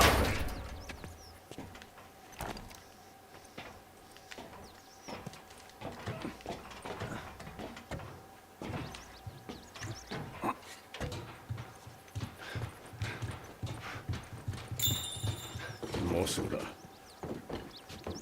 でもさ、大体ああいう橋って縄張りにするんですよね。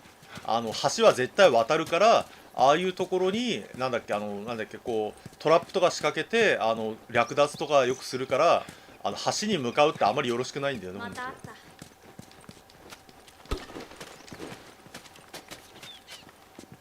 このポスターよく見る。この映画昔見た。女の人、最後は殺されちゃうの？誰も殺されないくだらんラブストーリーだ。ねえ、誰と見に行ったの？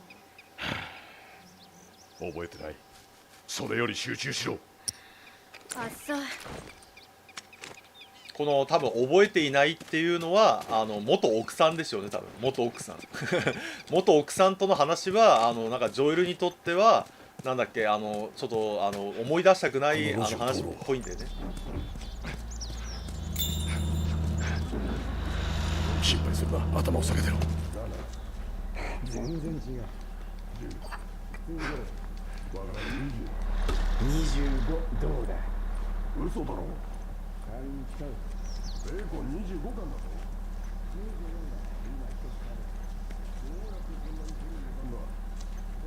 ぞ。あ、これベーコンの味してますね。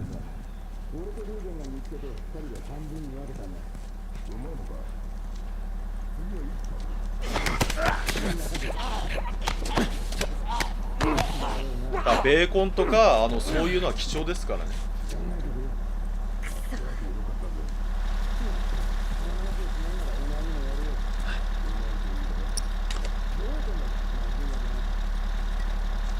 で次はあそこに入ると絶対見つかるんで、ダッシュで駆け抜けましょう。ダッシュで。ほらなんかね、ここに入ると見つかっちゃうんですよ。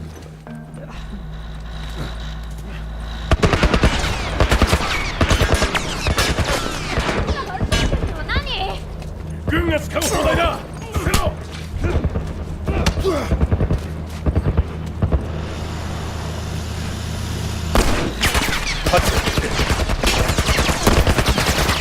でやり直した方がいいか。ちょっとやり直しましょうか。あれ倒せばよかったね今。ね、見逃してやったら見逃してやったのにねで見逃してやったら逆になんだっけ、攻撃を受けたっていう。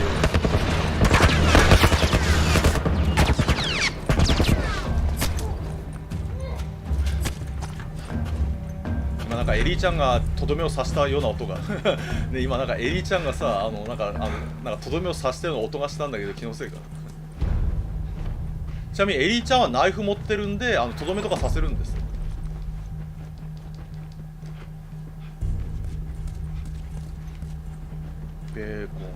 ベーコンのなんか缶詰みたいに言ってましたね。ベーコンの缶詰。缶詰だから腐ってないのかな結局は。ベーコンの缶、あれかスパムじゃねえのかな、もしくはスパムとかスパムとかベーコンっていうよりはスパム缶だったら缶が腐らないんだったらなんだっけ100年後でも多分食べれますよ。美味しいかどうかは保証はできないけど、缶が穴が腐って穴が開かなければ100年後でも一応食えますよ。なんだっけ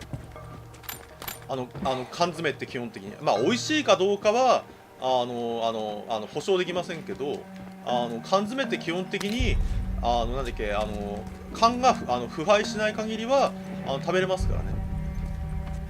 でこうバグがたまにありますね。ここほら移動できないでしょこれしか。なのに敵に撃たれる時あるんですよ。これ敵に撃たれるのそこから。大丈夫、死角になってる。これたまにバグってこう移動してる時に敵にバカバカ撃たれてやられる時があるんだよたまに。腹抱えて笑いますよさすがに。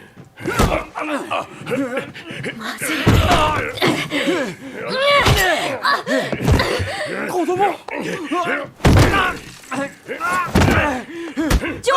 ルまだジョエルやめて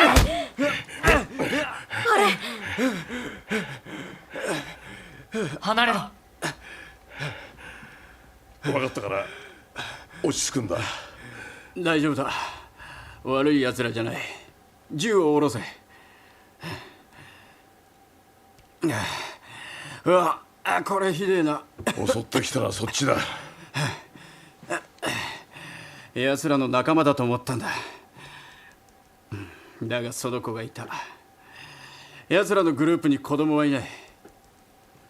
死んじまうからな。血が出てる。ああ、なんでもない。ヘンリーだ。おいつはサム。あんたは確かジョエルだな。エリーよ。他に何人いる？みんな死んだ。おい、まだわかんないだろ。大勢いたが物資を探しに町に入ったのが大間違いだった。クソ野郎どもに襲われてバラバラだ。今は脱出しようと必死さ。協力しようよ。エリー、だってその方が安全でしょ。そうだな、その方がいい。近くに隠れ家があるんだ。ここよりも安全だぜ。分かった、行こう。ついてこい。ここでちょっとエリーちゃんは甘いですよね。銃を向けたりしてごめん。大丈夫、お互い様だしね。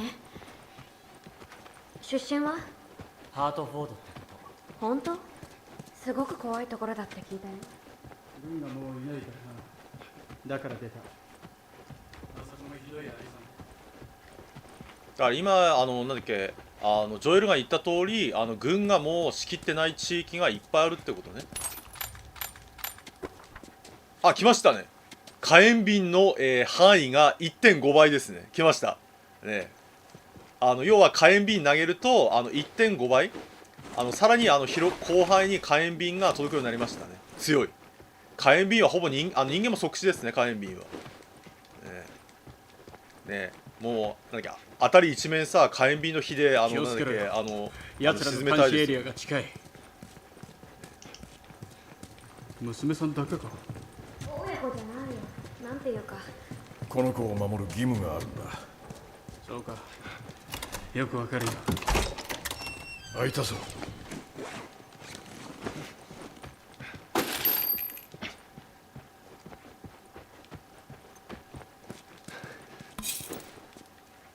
あ、そうですよ。そう、ウッチーですね。内田さんですね。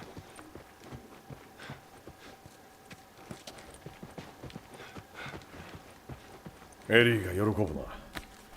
あ、これまた漫画ですね。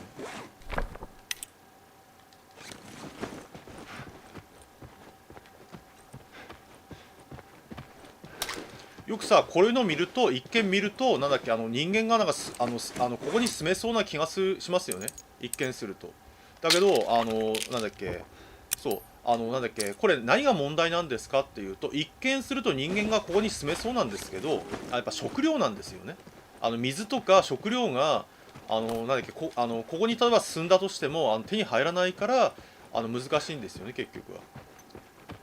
ね、一見するとなんか人が普通にここでもね今も生活できそうなんですけど結局その水とか食料を手に入りませんからね。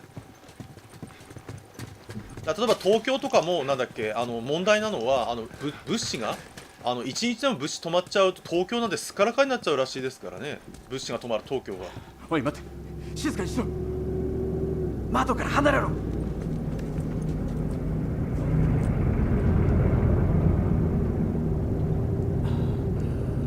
言ったな、あのトラックめここに入ってからずっと追いかけられて。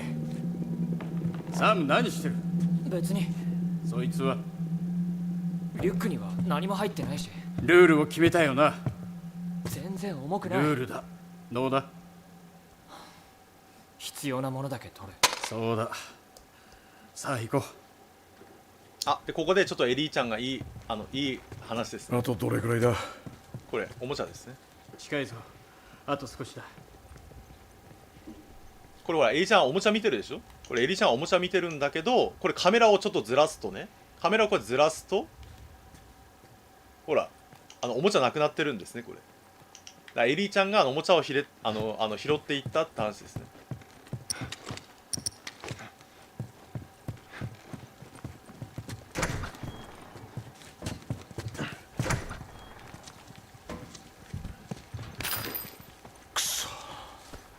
どうだエリー、後ろを頼む。他の連中はそのこと言おう。調べに行ったのかもしれん。もう一度よく見てみよう。よし。あっ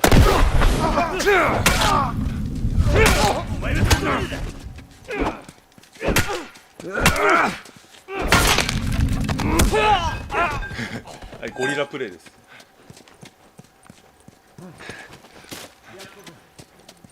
なかなかやるな。ここは基本的に今のゴリラプレイが一番多分いいと思います。で次は登ると、敵があれですね。こっち。トラックの上だ。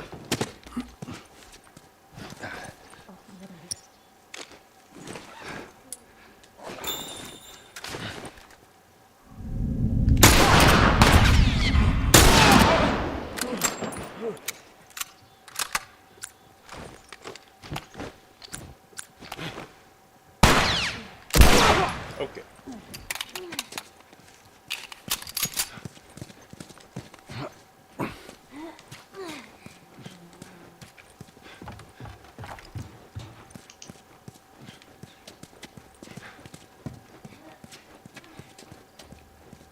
いやあそこはねいろいろ考えたんだけどなんだっけ今の方法がね多分ね一番早くて確実です。奴らの近くだ。安全なのか？鍵は一つしかない。どこで見つけた？あんたを殺したそいつの鍵だ。みんな入れ。こっちだよ。ねえ君いくつ？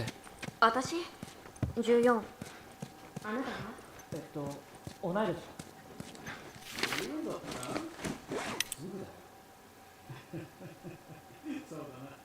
まあこれはあれですね、話ですね。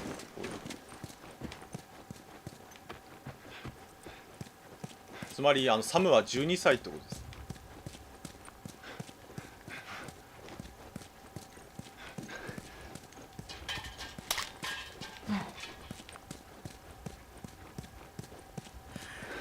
よし、ここだ。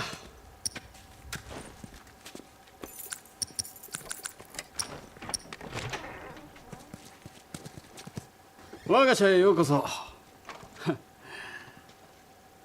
いつからここに隠れてるの？何日か前。食べ物があるよ。来て。ブルーベリーだ。大量に見つけた。食うか？いや、落ち着けって安全だ。なぜ移動しない？チャンスを伺ってたんだよ。で、こっちだ。見てみろよ。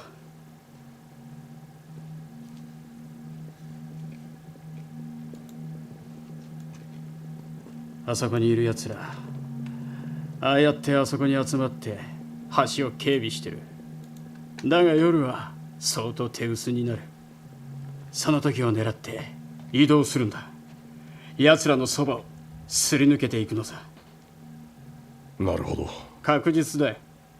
絶対逃げる。待てってもう一回。いや本当に得意だ。おい、いた。ブルーベリーに逃げられた。ダメだ。あんな顔したのは久しぶりだよ。ヘリーはたくましいんだな。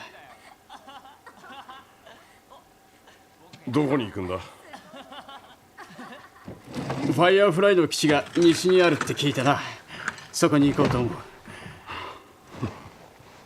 何がおかしい？いや、ファイヤーフライは近頃やたらと人気があると思ってな。いい組織だからだろ。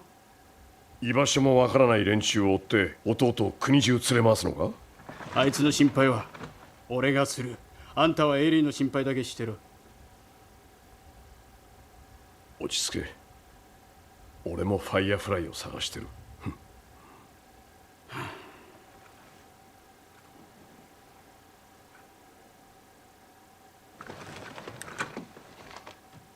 今ここだ。軍が使ってた通信塔が町の外にある。生き残ってる仲間がいれば明日そこで落ち合う。もし一緒に来るなら今夜出発だ。しっかり休んでおくよ。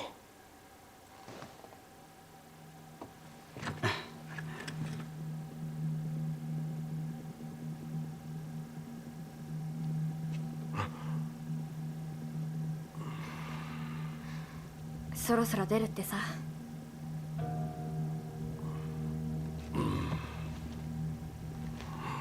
グズグズしてたら終わりだぞ。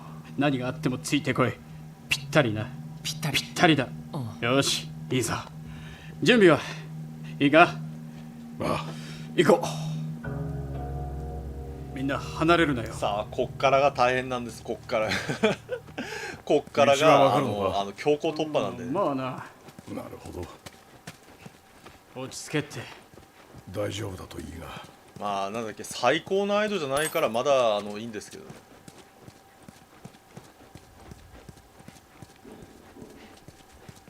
こっちだ。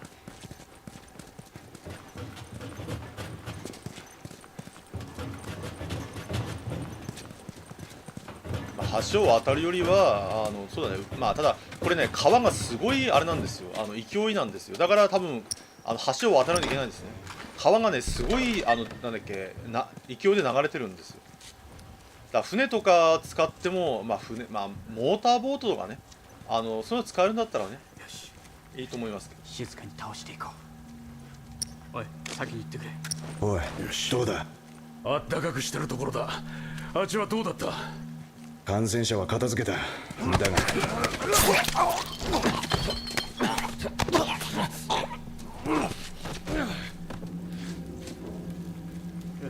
あ移動しよう。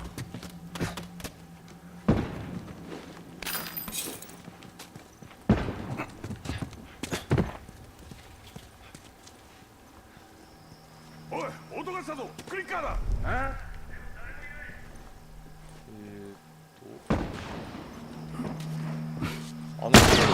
やったぞ。お前今の見たか。やるな。まず巡回してるやつを倒して、下にある、発電機を止めるって感じですね。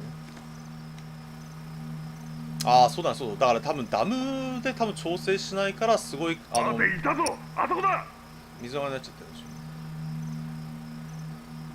まあ弓矢使ってっちゃえば楽なんですけどね。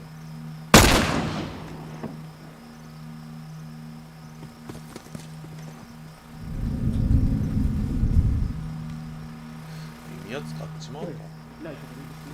わかった。こ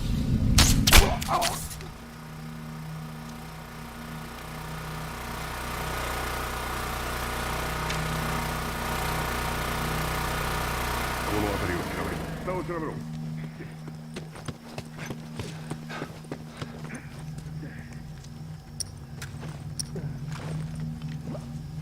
で今発電機止めたんで敵が降りてくるんですね。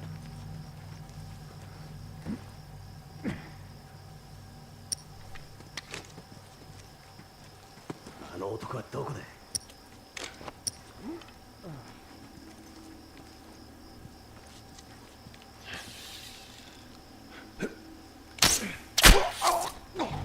さすがだな。何か見つけたか。返事しろ。敵が多い。や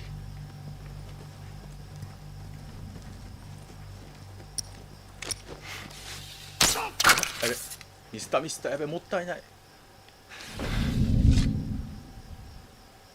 広がれ。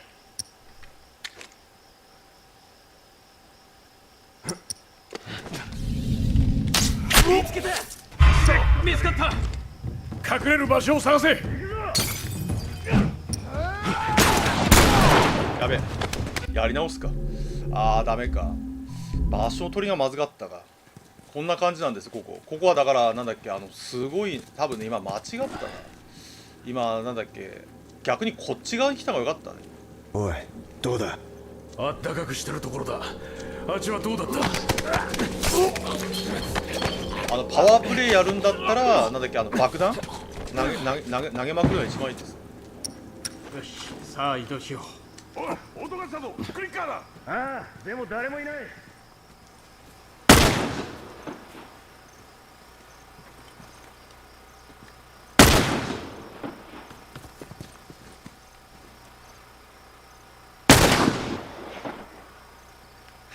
ジョイ、ライわかった。こ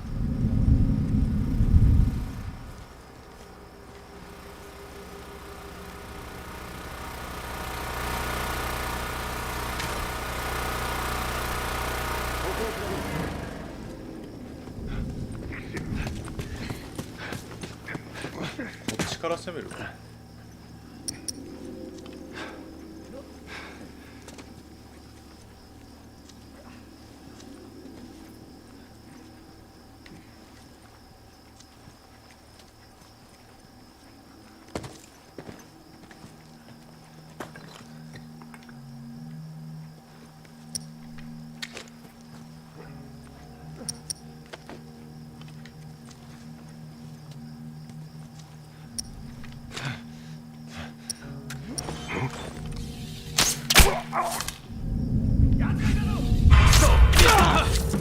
隠れる場所を探せ。ダ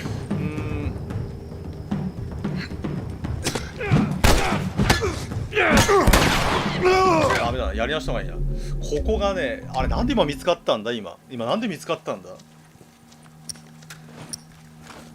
今ちょっとごめん、今本当にミスったね。ここがね本当に難しい。ここが数が多すぎるんだね。どうだ。あったかくしてるところだ。あっちはどうだった。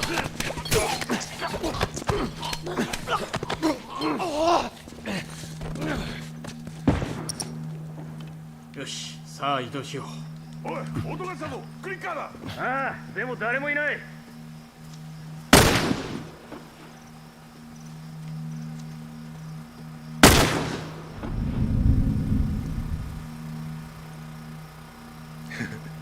微妙にこれで見つかんないんで。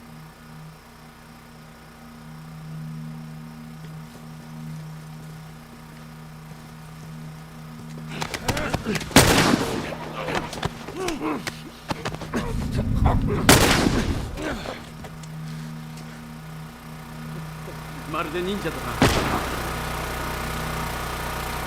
俺を振ってあっちを見てこい。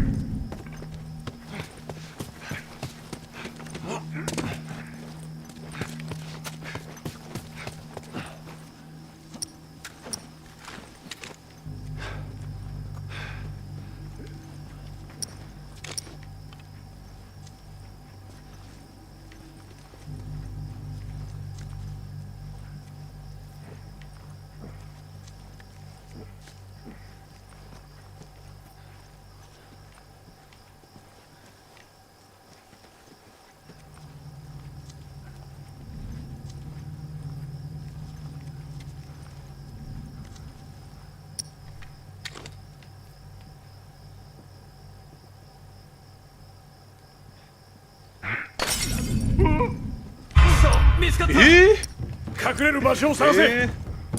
マジかい。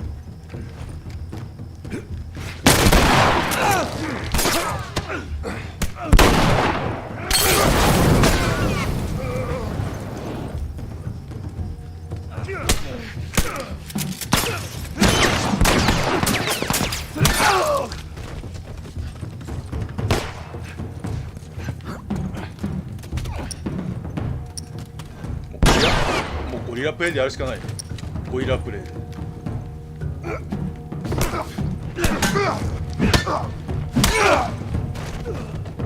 お、たまありがとう。もうあれだね、一人一人来たやつらゴリラプレイだ。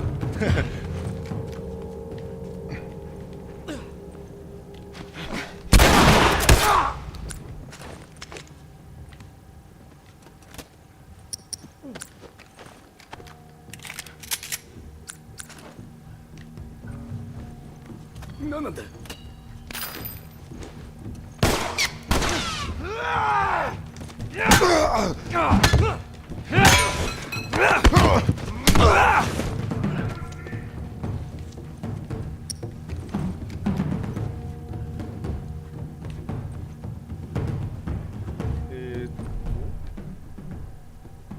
あと一人か。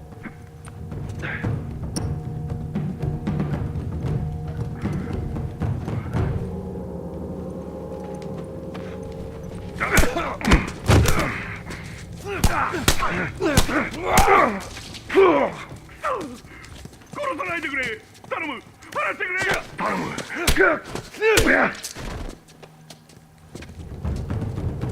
まだいるの？大丈夫？いないか？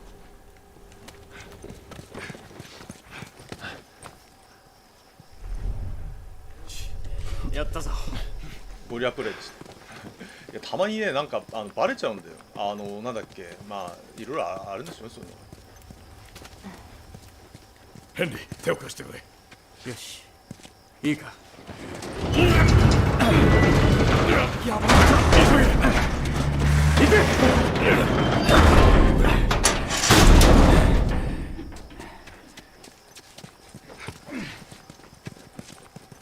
おい、待て。おい、こっちにいるぞ。やばいよ。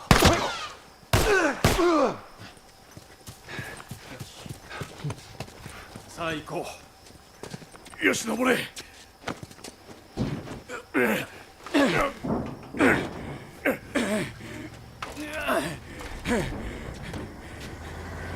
いいぞ、サム、急げ。よし、次だ。よし、いいぞ。まずい。急げ、急げ。エリー。行け。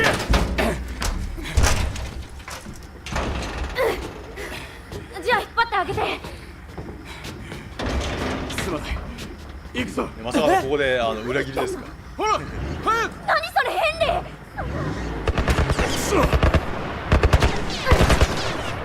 一緒だから。ここでエリちゃんに燃えます。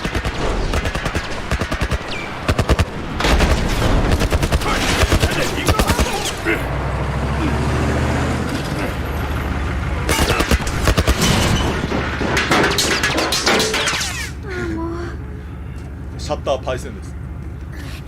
どうすりゃ出られるんだよ。いや50口径だと多分シャッターって穴開くんじゃないか50口径だったら。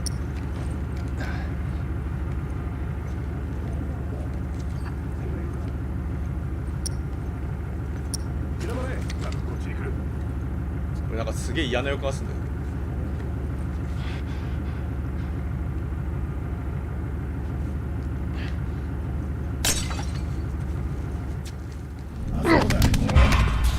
うわマジか。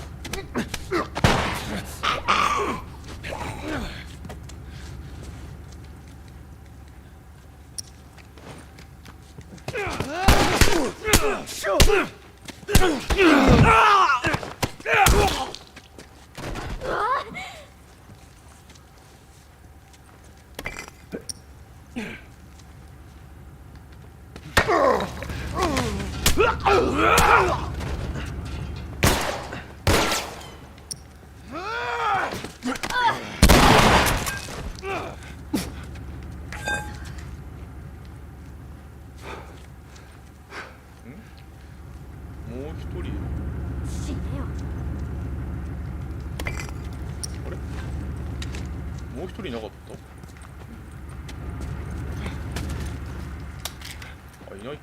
今なんか後ろから撃ったのは違うやつかな。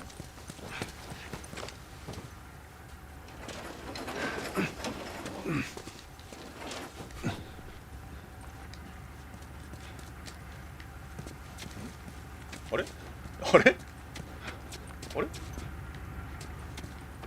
あれああ、出てなかった今なんか反応しませんでした。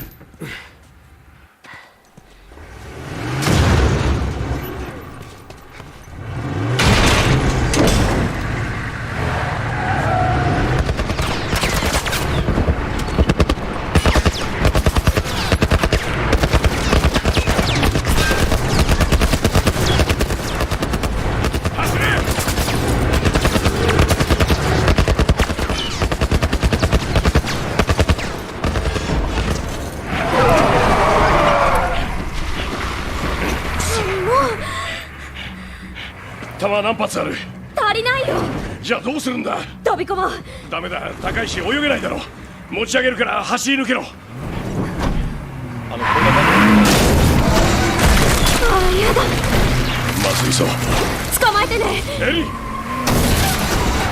もう時間がない。エリあっくそ。うわー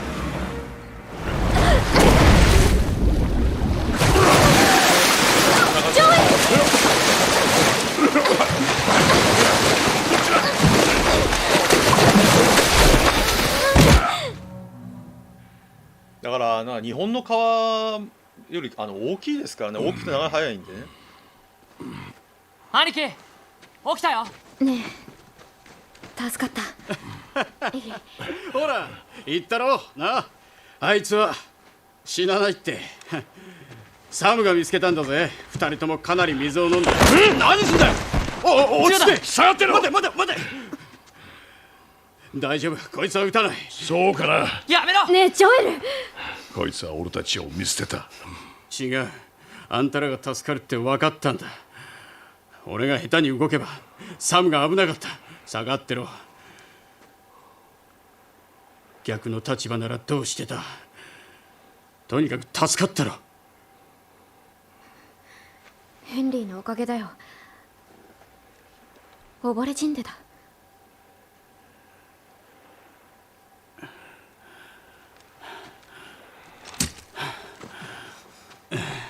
大丈夫だ、気にするな。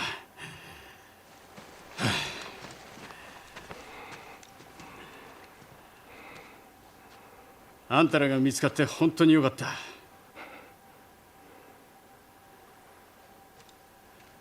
通信塔は崖の反対側だ。だが物資がたくさんある。俺を殺さなくてよかったな。この辺を探してみよう。何か見つかるかも。ドキドキした。大丈夫？ああ、通信塔を探そう。こういった時代なんでね、そのなんだっけ、まあ難しいねえ、あのボートに判断だよね。なんかあるんじゃない？あのボートです。分かってるさ。ちなみにこのボートが、ちょっと面白いんですよ、このボート。このボートなんかすげえ関係なさそうに見えるんですけど、実はこのボートがね、実はすごい面白いんですよ、これが。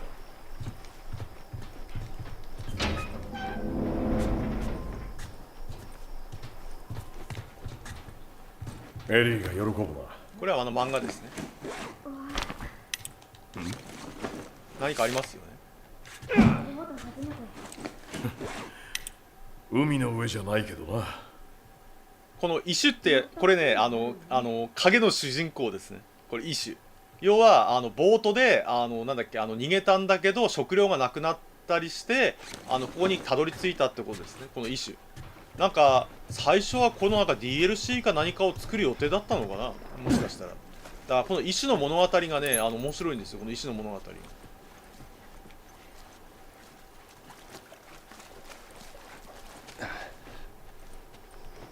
このイシュっていう人がここにたどり着いてからの話っていうのは、ね、すごい面白いですよ。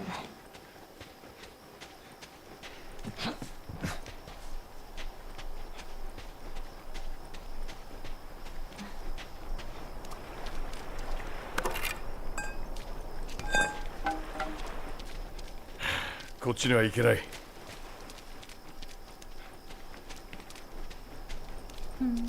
ヘンリーのこと追いつかと思った。ああ、撃とうとしてた。いい人だよ。協力できそうな気がする。ああ、そうだな。だから最初は DLC か何かを作る予定だったのかな、もしかしたら。ああ、俺も持ってた。ねえエリー、これを見てみろよ。見に行ってみよう。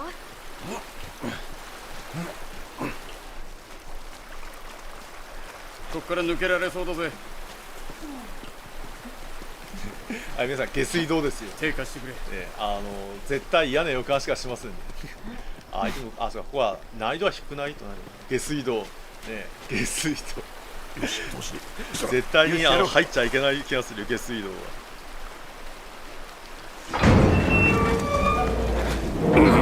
よし、行け。よし、いいぞ。さあ行け。オッケー。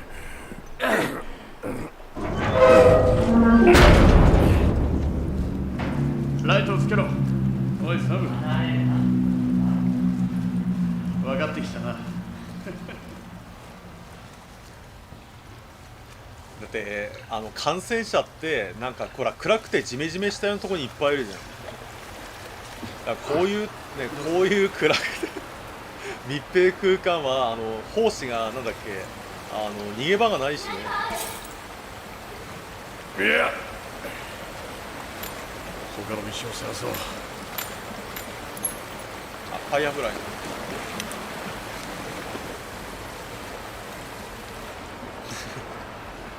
ゾンビ映画よくあるでしょ。なんだっけ、こういう密閉した空間は何かが必ずあります。こっちに行こう。よし、俺たちはこっちだ。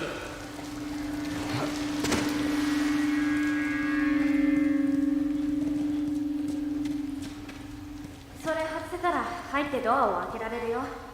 うわ、やだ、すっごいネズミ。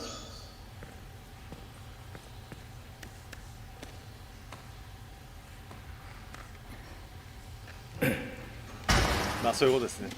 不衛生だからこそ感染者もいっぱいいるってやつですね。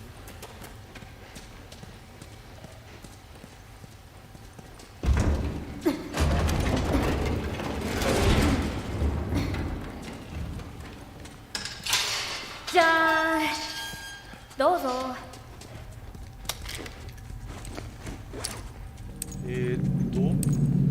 あとはなんと体力上げましょう。50まで上げて体力。トミーのところまで2人も一緒に来るかな。どうだろうな。まあしばらくは様子を見よう。トミーは弟ね。弟。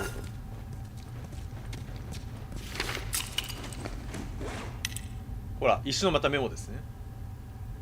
ね、下水道は安全だ。ね、出口が限られている。ね、ダリコンは張り込み丸をね、完全にフラグですね。下水道は安全だ。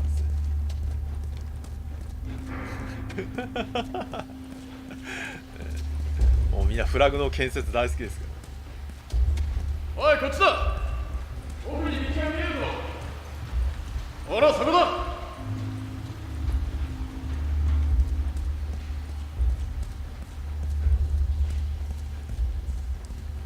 あ、ほら、G があ、すいませんね。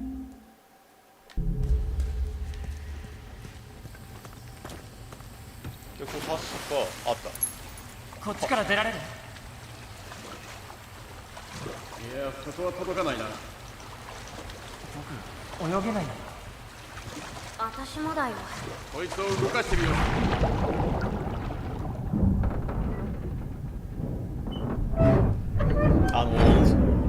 ゾンビものでここは安全だはフラグですからね、完全に。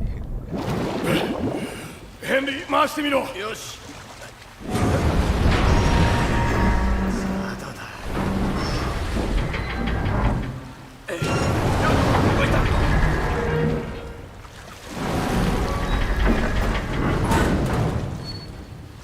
ちょっと見てくる。ほら、みんな見張っててくれ。ほら、こうやってほら天井が崩落してるでしょ。だからさっき出口が限られてるって言ったけど、ほらこうやって天井が崩落してるから、なんだっけ、こういうところから入ってくるんですね、結局。だからなんだっけ、安全だって思っても結局こうやってね、上が崩落しちゃえば上からね感染者が入ってきちゃいますからね。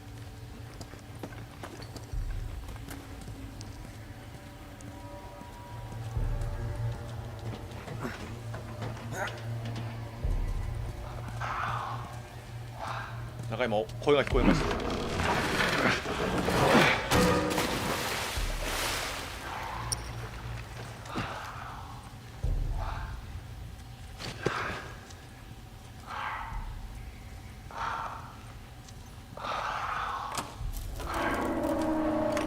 くそ。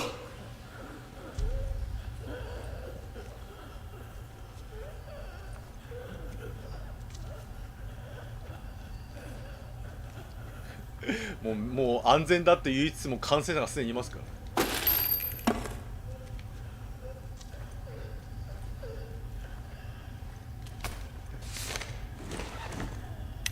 これですね。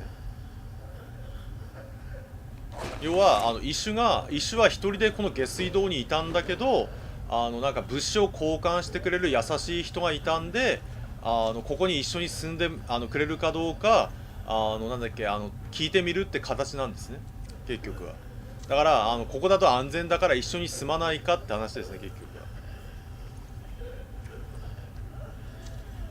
ちなみにここはなんだっけ、ストーカーの巣窟なんで、なんだっけ、本当になんだっけ、多分ね、ここがね一番きついんじゃないかな。ストーカーが山ほどいるの、ストーカーが。だからなんだっけ、なんだっけ、最高難易度だとストーカーは耳もいいし目もいいから、そいつらをどうやって倒すかっていうのが課題だからね。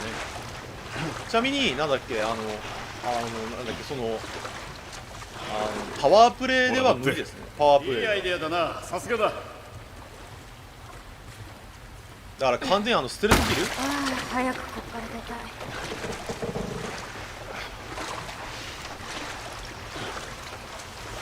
ステルスキルをやらないと最高の間は無理です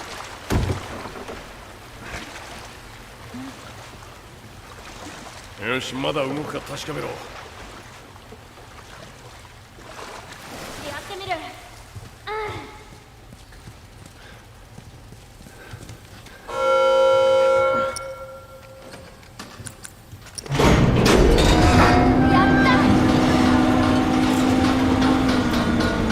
余計ないんじゃないかな、完全に。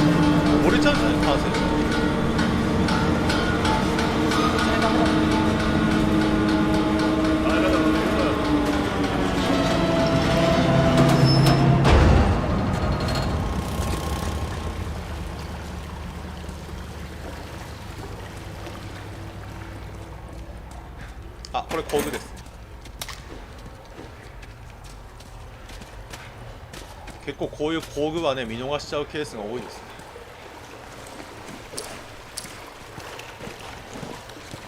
ああ、これって何なの？中に誰かいると思う。皆さん見てください、ほらかもな綺麗な家、本当にここに入るの？行くしかないだろう。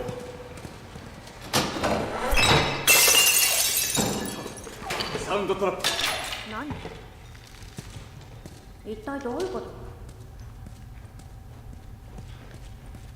要は音でなんだっけ侵入者を知らせるってやつですね。誰が住んでそりゃここが安全だって思ったやつさ。新しい武器ですね。ミニショットガン。めっちゃ強いですよこれ。至近距離だったら感染者でも一撃倒せますからね、これミニショットガン。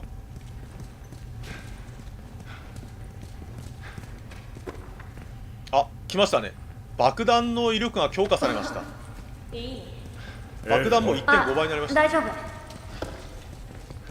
ねえサム、あそこに立ってて。オッケー。行くよ。さあ来い。そのまま。兄貴、今の見た？もうやめるんだ。いいな。ああ、ごめん。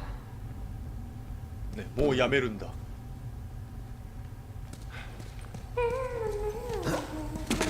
まあ、サムとかはねまだ子供12歳ですからね、遊びたい盛りですからね。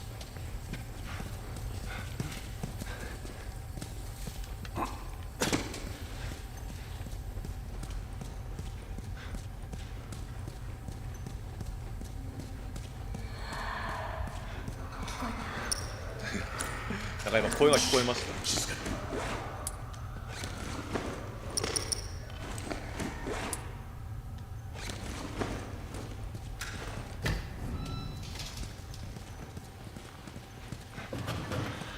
あ、来ました。で、ここ高難易度はヘンリーに任せます。高難易度の場合。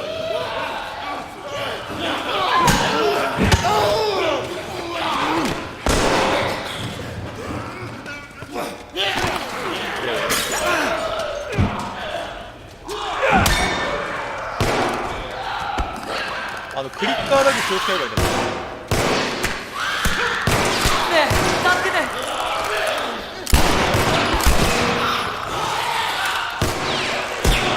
ここは基本的にヘンリーに任せると弾が節約できます。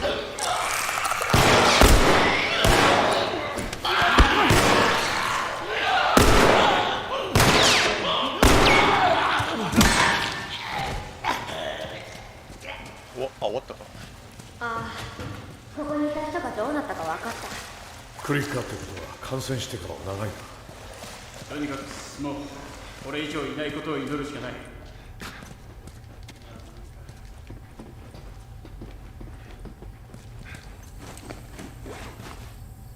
使っちゃおう。あ、いや使わなくていいや。この先あれなんだ。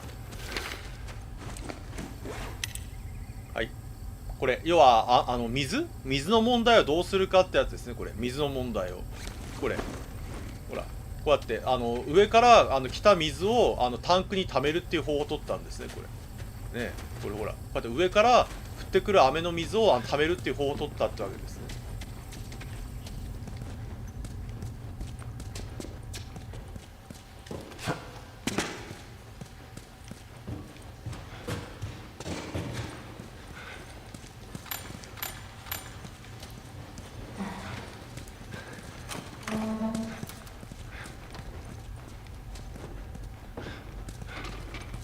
いやこれちなみに外国版ではこれシーツがありません。外国版では。海外版では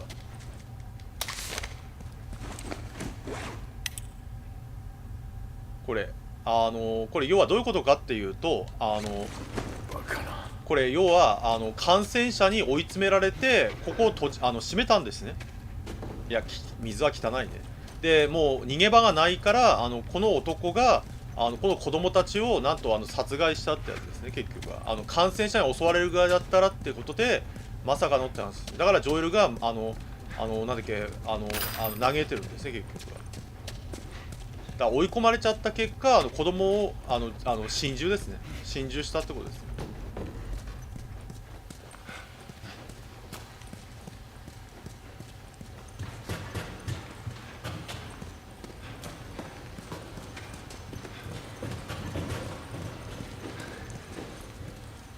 外に繋がってるかも。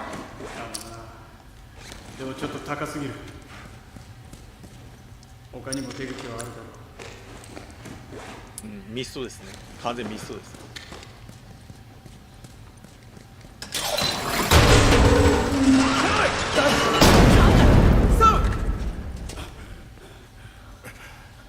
ああ、大丈夫。俺が非常装置か何かを起動させたんだ。ヘンリー、持ち上げてみよう。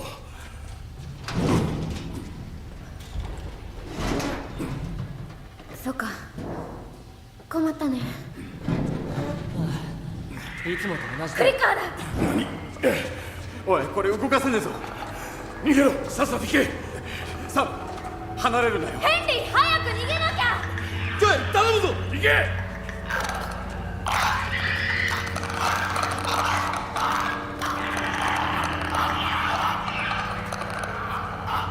さあ、ここですね。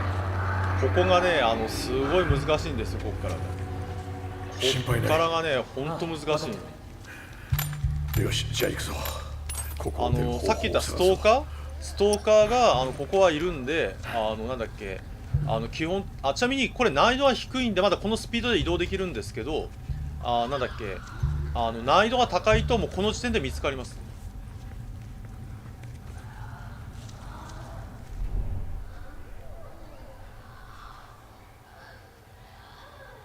こんな感じで。で、動いてるのいっぱいいますよね。動いてるの。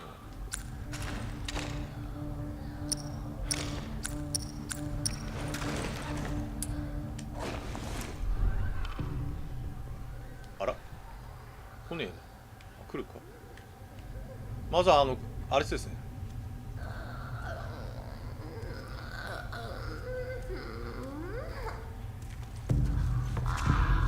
あ、見つかった。ほら。はい。はい、皆さん、これで見つかるんですよ、今。これで見つかるの。ちなみにこれ難易度が今ハードでやってもこんな状態なの。だからなんだっけ、本当にね、簡単に見つかっちゃうんだ、簡単に。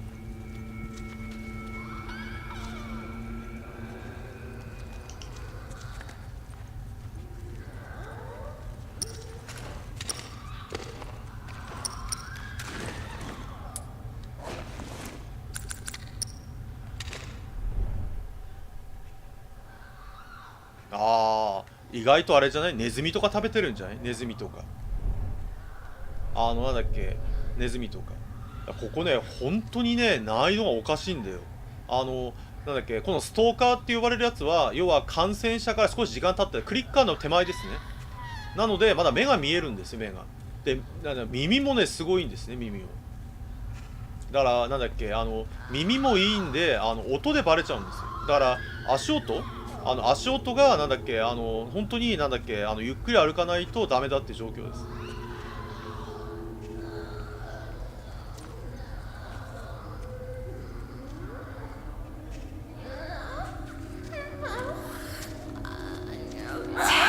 ほら、うわマジか、それでバレちゃうのか。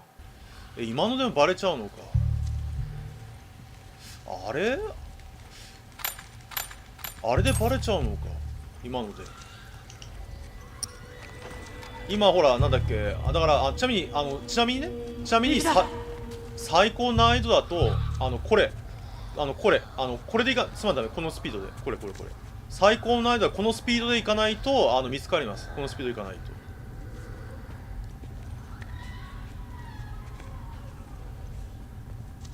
最高難易度は今のスピードでなんだっけ、入り口から歩っていかないと見つかります。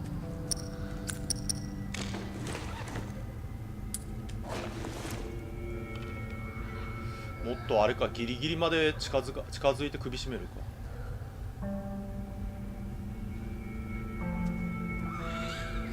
なんで今見つかったんだろう。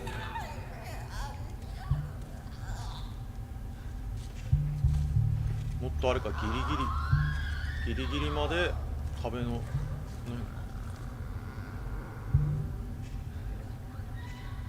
で三角ボタン連打して首絞める。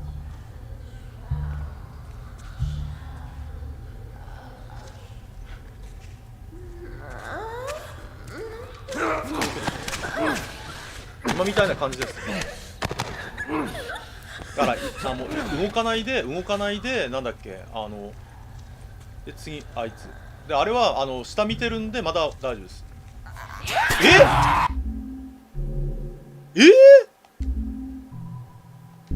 あれこれ難易度俺ハードだよね。あれ難易度ハードだとこれで見つからないはずなんだけど、あれ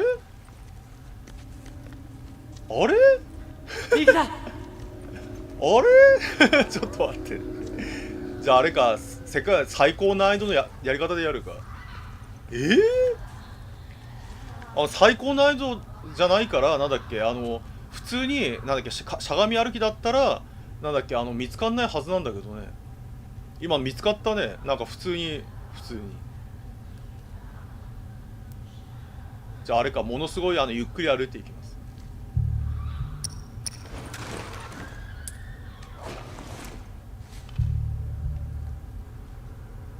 このストーカーがね、本当にね、大変なんだよ、このストーカー。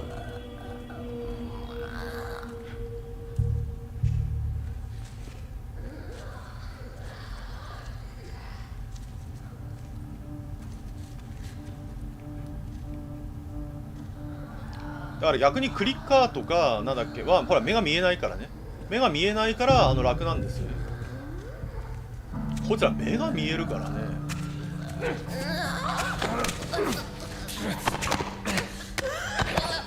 じゃあさっきのやつはなんだっけあれですね、近づいたらなんだっけ、もうすぐゆっくり行きましょう。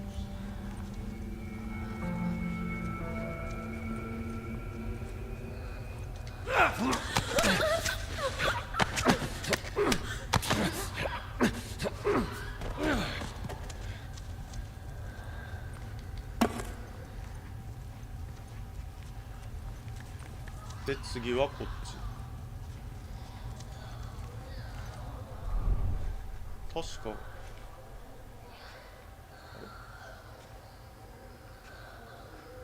ほら今来てるでしょ、あいつが確かこっちに来るんですよ。ちなみにこれ見つかると倍ぐらい来ます見つかると援軍が来るんで大変なことになります。見つかると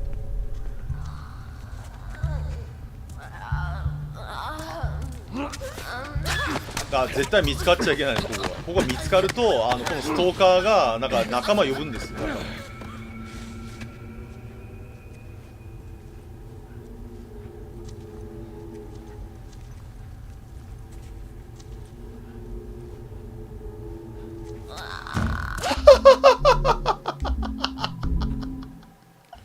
やーべえ、今ちょっとスティックを深めに倒しちゃったでしょ。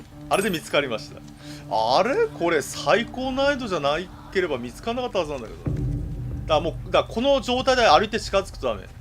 あ、思い出した裏技あるんだ。裏技あります。裏技使いましょうか。そう裏技思い出した裏技あるんですよ、実は裏技が。思い出しました。裏技使っていきましょう。実はね、なんだっけ、そうだ、見つけたんだよ。当時最高難易度がクリアできなさすぎてどうやってやるねんと思った時に見つけた裏技があるんです。実は裏技だからなんだっけ、アナログスティック半倒しね、少しだけ倒して移動ってやつね。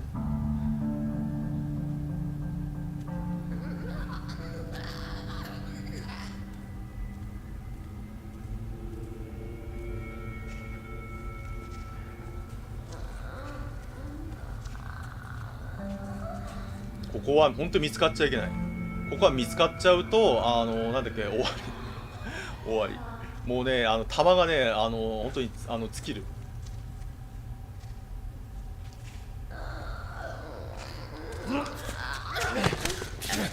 さあで裏技、どういう裏技かっていうと、なんと絶対にゆっくり移動こ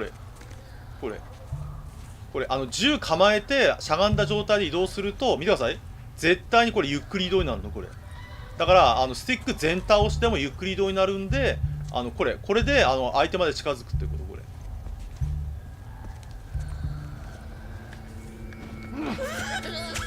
これが裏技。これだか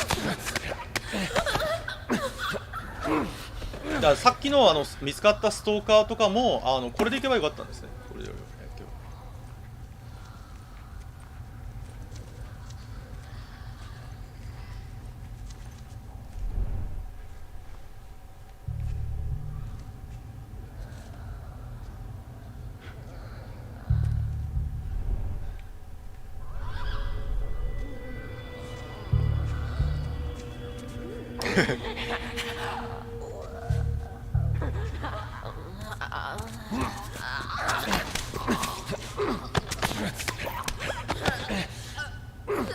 ちなみにこのストーカーの次がクリッカーね。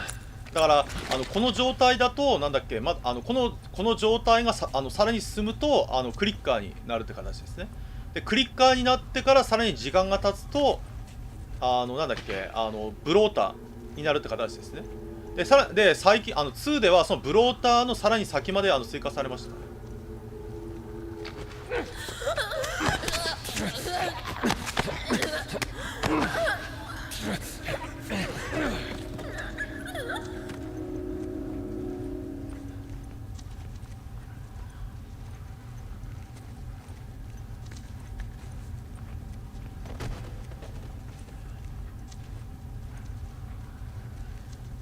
で次いましたね。あそこに止まってるクリッカーと人間がいるんでね。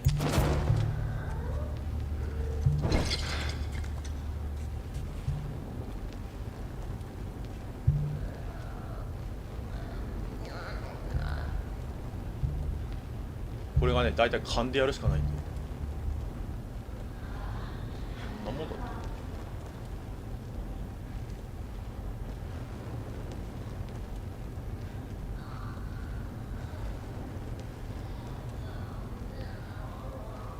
さあ来い。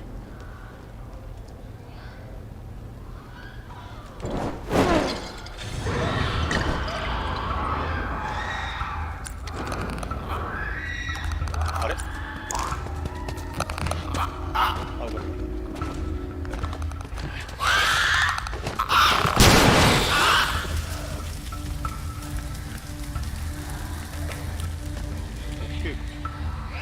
待って、なんか声が聞こえない？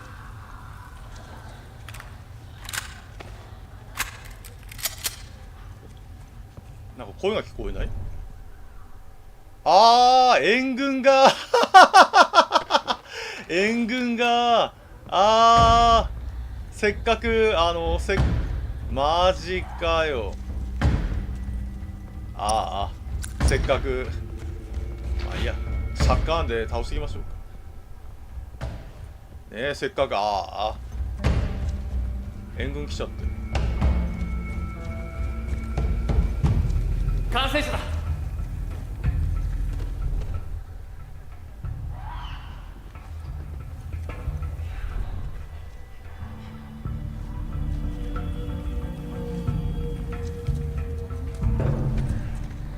倒しましょう。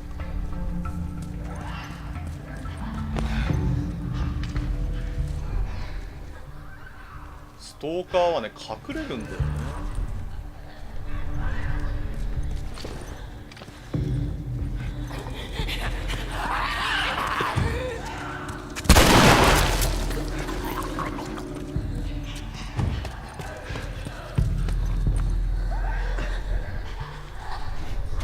いるね。あれ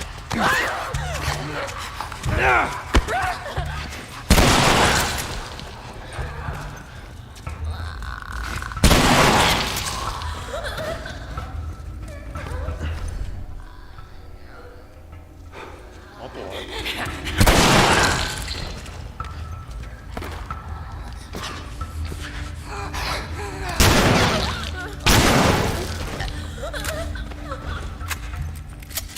やったね。このまま行くぞ。ああ、借款玉なっちゃった。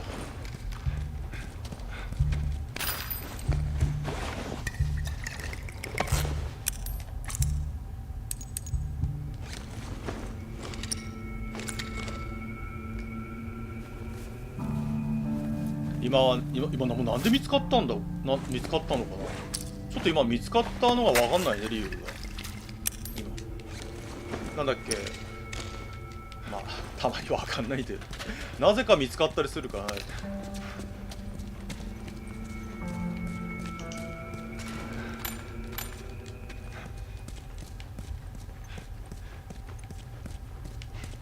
ちなみにもうちょっと進むと対感染者用最強兵器が手に入るんで、それが手に入ると感染者はあんま怖くないですね。それが手に入れば。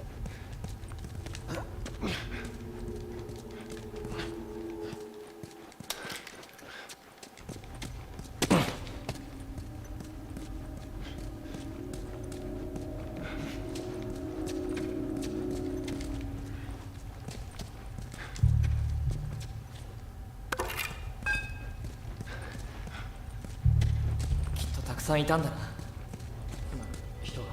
みたいだな。いっぱいいますね、本当に。こうやっていっぱい人がいっぱいいますね。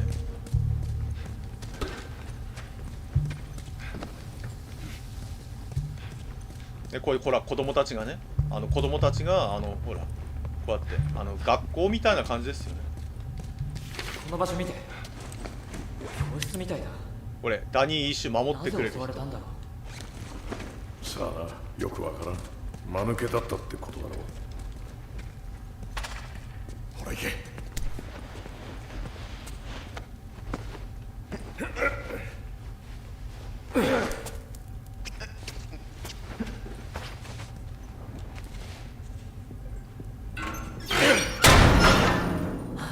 できたよ。よくやった。であ、見られますね。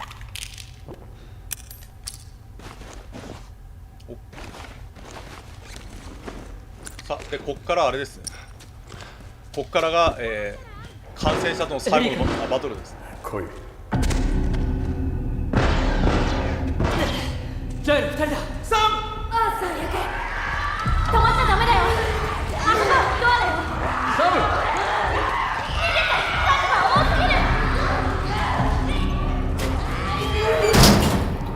エリー、そのドアから離れろ。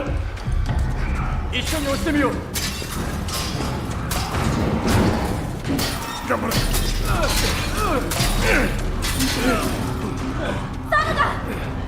ムがいたよ。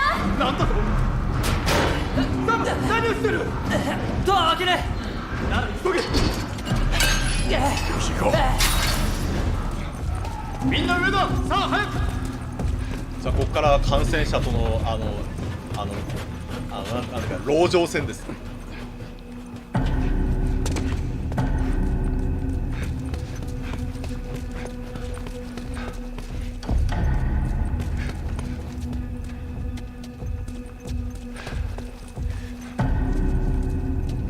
火炎瓶1個と、さあ、じゃあ籠城戦始めましょう。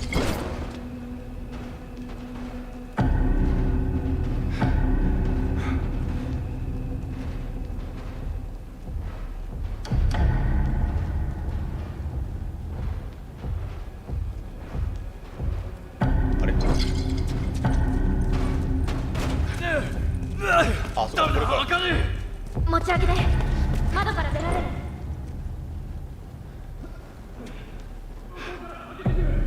急げよ。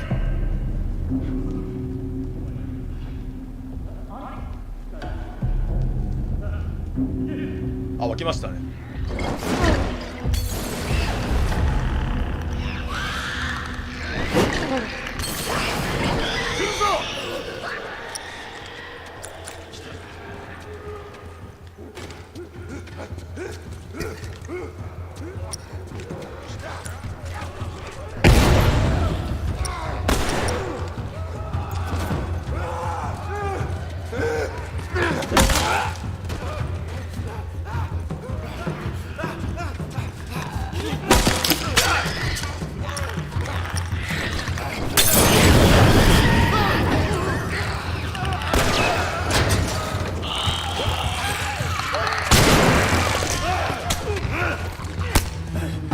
おい行くぞ。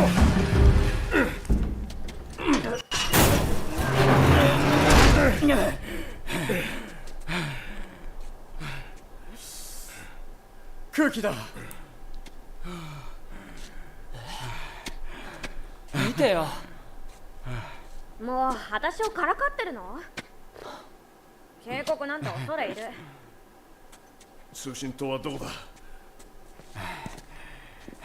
近いぞ。さあ行こう。ちなみにこの籠城戦も最高難易度だと火炎瓶とかがほとんどないんで本当にね辛い。危なかったね。辛い。今配置が大体来るの分かったんで倒した感じです。特に辛いのがなんだっけクリッカーがね辛いんだ。なんだっけ感染者は殴って倒せるんだけどクリッカーとかはほら捕まれたら終わりでしょ。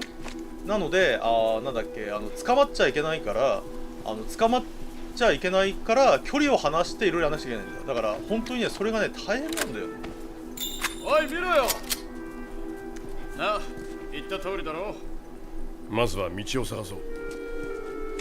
はい、じゃああれかな、今日はここで大丈夫か？終わりましょうかね。もう今日はここでもう深夜なんでねもうみんなも多分お眠の人がいっぱいいますんでね。なので今日はここで終わりましょう。今日はここで。で次回はこの続きからやっていきます。なんだっけ、もう中盤は済みましたね。中盤はなので次回はここからの続きをやっていきたいと思います。深夜なのにねお付き合いありがとうございました。よかったら次回も明日も深夜かな、もしかしたら明日ももしかしたらまだ深夜にやるかもしれませんのでね、よかったらぜひお付き合いください。よろしくお願いいたします。はい、ではね今日はこれで終わりたいと思います。よかったらねまた次回も見に来ていただければ助かりますんでよろしくお願いいたします。はい、皆さんお疲れ様でした。長々とねお付き合いありがとうございました。はい、お疲れ様でした。はい、お疲れ様でした。はい、お疲れ様でした。